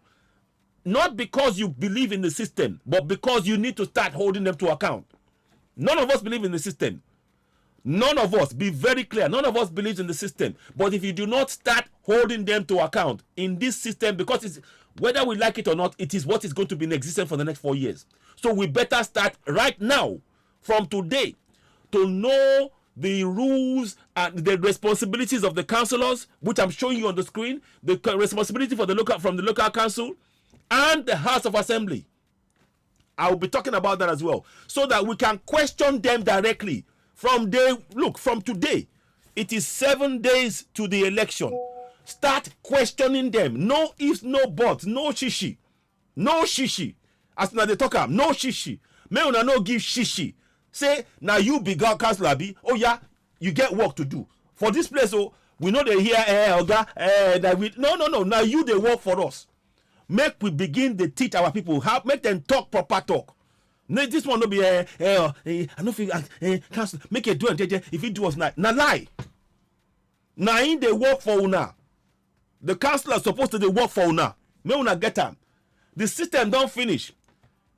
What we want to do be say make we get what we go fit get for our community. Make we get light, road, water, school, bridges, healthcare. Make we get them. When we get them, una go remember the people will help una get them. Say now the people where they go for self-determination. When we can't say may we go, una go come demand say if una know they fix our road, now go with the go. You don't get them? You don't hear them? If they're not giving us what una want, una go tell them say if una not give us what we want, now go with the go. So because we don't ask una no answer. That's how we supposed to do. That's not how we go get this self-determination where we want to.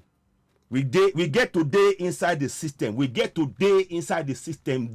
We get today inside them. Inside. Begin to fire them. They pepper them. Say, Oga, you won't come to the area. Say, I know the bow. Now we they pay your money. Now we they pay them. Then go fit talk. Now, you go show them where it is inside the book. Make every community, make them have this kind of paper. Make una print them out. Give them to every community. Say this now, wait, put them for your phone. Make una put this one for your phone. Say, Oga, council, local council, this now what you not supposed to, una know they do am. You won't come say make a the bow. How I go? No. Now you they supposed to work for. Now me they pay your wage. Make una tell them. Now me they pay your wage. You go come show the councillor the job what you supposed to they do. Councillor supposed to they provide information. Waiting the council go do for your area. It's supposed to provide them, and they go support. It's supposed to listen to waiting una want for una area. If una talk say na light una want to, it's supposed to carry the message. Go give for council. Say for that place so they no get road, they no get light, they no get water. They say the first priority they want light. Oh yeah, they don't give us 6 months. So it's supposed to carry the message. Go to the local council. The council supposed now say House of Assembly, the people they want light for that for Umofia local government area. They want light to if we are not fix them, why not go gas? So because people they not the collect shishi. They want now light they want. If we not light, we could have bring 10,000 naira, 200,000. They don't want now light they want for the area. If we not begin to talk like that, now if you say they're gonna say yawa don gas. When I hear them, they're gonna say yawa don. That's not when we talk, my people. So make an all take up too long. I just want make we know say this na way we did. This na how we supposed to do amo. You see the structure where get ground, we not like am. We not like the structure where they ground. Now fraud. Now what we go do? What we go do? We say the structure where they ground. Make we begin teach ourselves how we go begin to confront them inside our community. Say now we they pay your wage. Make everybody know from young and old. Though they teach all of una because I don't show una the responsibility for the local government to una. Where then get to una. Make you begin to share them. They share this kind of message to every community. Not to say we want to stay inside Nigeria, or maybe not misunderstand me. Not to say we they come out. Make we they come out. But now small man they take comot leg for inside potopoto. Make a stop. I be not be so. I be not be so. And that's all now. So we dey comot. But waiting there for ground now. Now 7 days before that year election. We don't want them, but we know say they happen. We know want that year election. I make a show you. Make a show now. You know, don't understand. We don't want the election. We don't want that. But waiting we know be say it go happen. As it go happen then, make we now begin to plan how we go take confront these crooks where they our front. Where go they come, they say, hey, how will not go for how long will not they bow? I won't make you not listen to this song. Now yeah, I've been the player for background. I want to make you not listen to and complete. Because I want make you remind all of una waiting we support waiting we must do. Because waiting there for ground, so you don't pass joke. You don't pass joke. Make you not hear. I want to make you not hear the whole song properly. Now me right time, oh yeah. Me not hear. I want me not hear.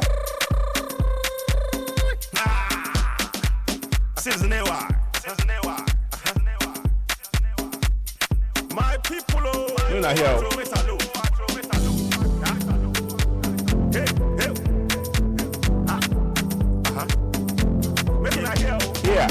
Here.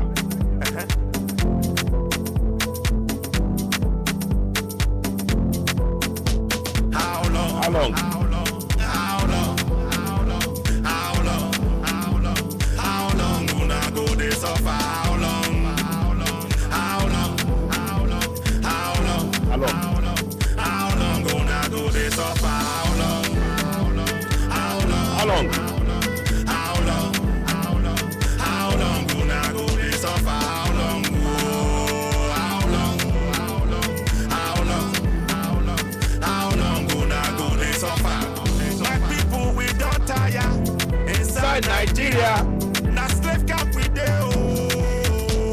Now so my people, we don't tire for the country where them they call Nigeria. Now slave camp oh. The time done now where we suppose stand up for our rights oh. Stand up for Stand our up, rights, make we stand up. the time done now where we suppose stand up oh, for our rights oh, for self-determination. How long? How long you? How long? How long? How long? How long? How long? Una go dey suffer. How long? How long? How long? How long ye? How long? How long? How long gonna go this suffer? How long? How long? How long? How long? How long? How long gonna go this suffer? How long? Yes, so. How long? How long? How long? How long? How long gonna go this suffer? Abdul Salam na fake man. Now he put that yeah constitution for your head yo. Abdul Salam na fake man. Na military man come tell una say una get constitution. No be lie. Na lie oh, na fake, na fraud oh. That yeah constitution. Na him dem dey claim close to na high oh. Make una wake up. Una wake up. Make una wake up oh. How long? How long? How long? How long gonna go this suffer? How long? How long? I just dey wonder oh. How long gonna go this suffer? I just dey wonder.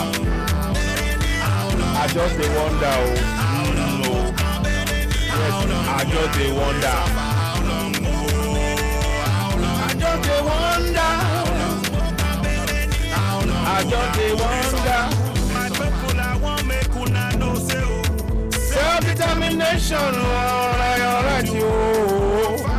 My people, I want make una know say oh. Yes, so. Self-determination, na alright yo. Oh. You must fight for your right. Yes, so. You must Stand for your right. You must get up, stand up. You must Tell your people, for your village, for your town, for your city, any inside country where you dey oh. Atiku, Emilio Kan, or Peter Obi no be the solution. Na the solution, na it be the solution. Make una wake up, make una wake up, time down now. Yes, Yes, so bagam. Yoruba man, you be Biafran. I won't make una know say self-determination. Now you're right, you. How long? How long una go dey suffer? How long? How long? How long? How long go dey suffer? How long? How long? How long? How long go dey suffer? How long? Yes, so now listen. Let me joke. Me new belt na your land yo. House land na your land yo. Biafra land na your land yo. No be Nigeria. No be Nigeria. No be Nigeria. No be Nigeria. La la la la. Oh. Yes, so now here I'm so. That not the message, yo. That not the message. No be my. It no easy to come out from that contraption, but come out now we must do. How we go take come out now we dey talk. As it dey so, this election they don't give us now 7 days, 9 hours, 56 seconds, 7 days to that year elections. It go happen. Me I not like him. I know say me una not like him. But meeting me I won't make we know be say it get way how we go take come out from that place. Now to start immediately, make we begin they tell our community how them go they question the crooks way they them front. Make them know say I beg now we they pay your money. No come here come they do like overload. No, they come my town, come they say you be over. Now we they pay your money. May you let them make them know say una know una right. Say now we they pay your money. The money where they pay you and now from our pocket now they come. We get the right to ask una why you not fix our road. No be say you could come say I don't get time. No, if you don't get time, make you come off for the post. Make you come off from the post.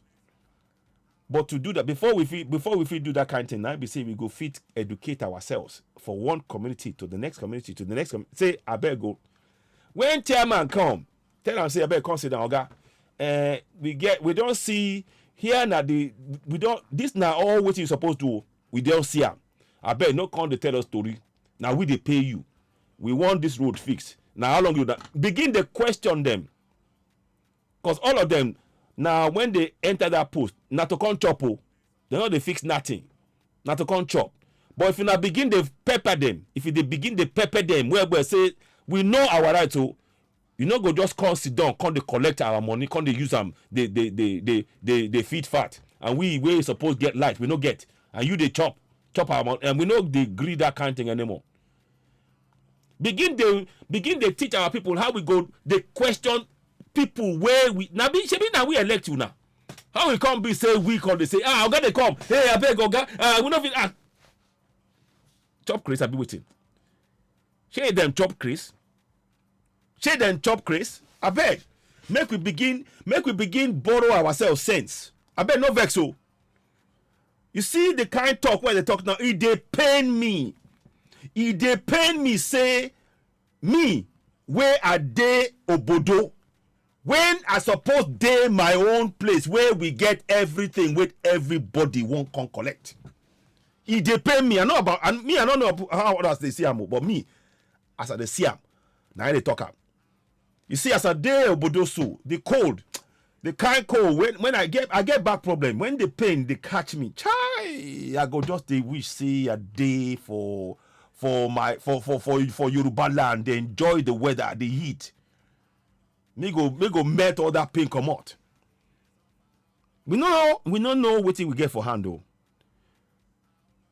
We don't know our land they blessed will be say man. May I not begin to go that side. Make I just focus on what I want to talk now. You see the paper where una they see for screen so, and that one, I beg me not just share them to every community. make we share this message. Say, tell them, say, I beg you, this now waiting your local government, your local council, your local government, they're supposed to do for now. When any of them come, make you, and every month, make una they see them, begin the demand, say, make them come to our community every month, or every 2 weeks, or every week if una want. If una all agree, say that now, and if it not happen, make una come go en masse to that place, say, we no agree. If every community begin to do that, then go sit up, say, this one don't pass am. Make we try am. We don't try the other ones, it not work. Make we kuku try this one. Begin the try am like so. Because what thing go happen be say, if them begin the fear, say, the people will go wrong. They say, no, I don't want to do. People go, no, that one too hard. I said, all of them know, say, once they enter, once they collect money, people go, they say, oga. They not be oga. Now we, the people, will be the oga, make we begin to teach ourselves that kind brain. I beg. Look, my people, make I stop for now. I won't greet you now for saying you don't take time, follow me. I beg me now help me sign that petition where I put up. Make this one, I won't make you see them. You see this petition, make you help me sign them. But what thing go happen be say I go share this broadcast for YouTube immediately as they finish now.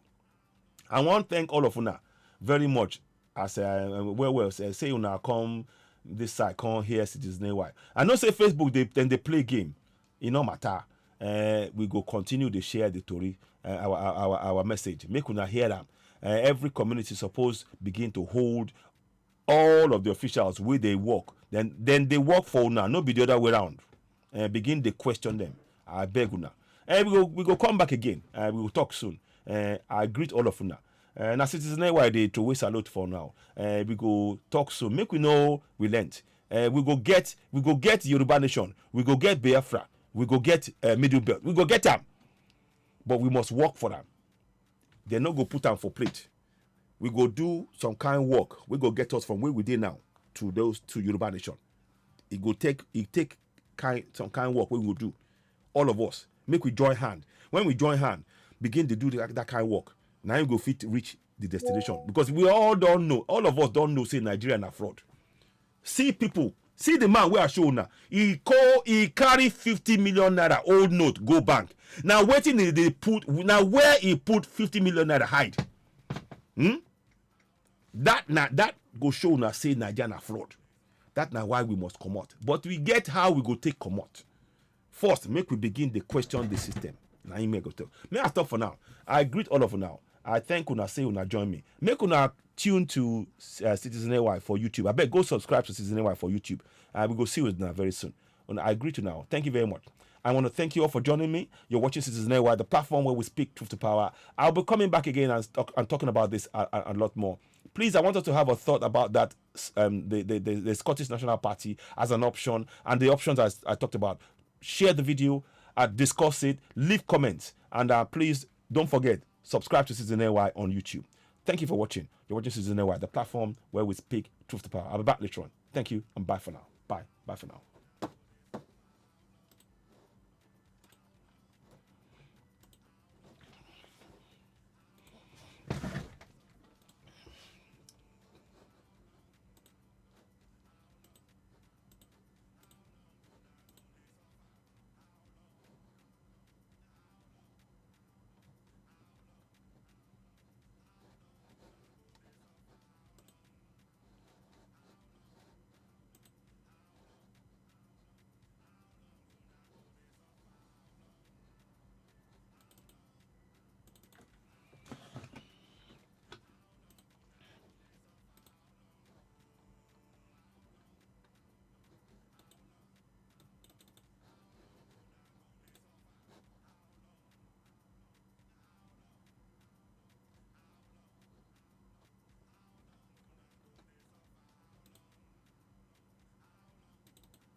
Ladies and gentlemen, I'm back again. There's some sort of network issue. I just want to test it first for a few minutes. I just want to see if it's stable, because I don't want to begin the talking before it goes off again. So I'm testing it now first. I just want to just see if it's stable. I'm only doing it on one. I'm not doing simultaneous right now because I don't trust this system at this point. It seems to be very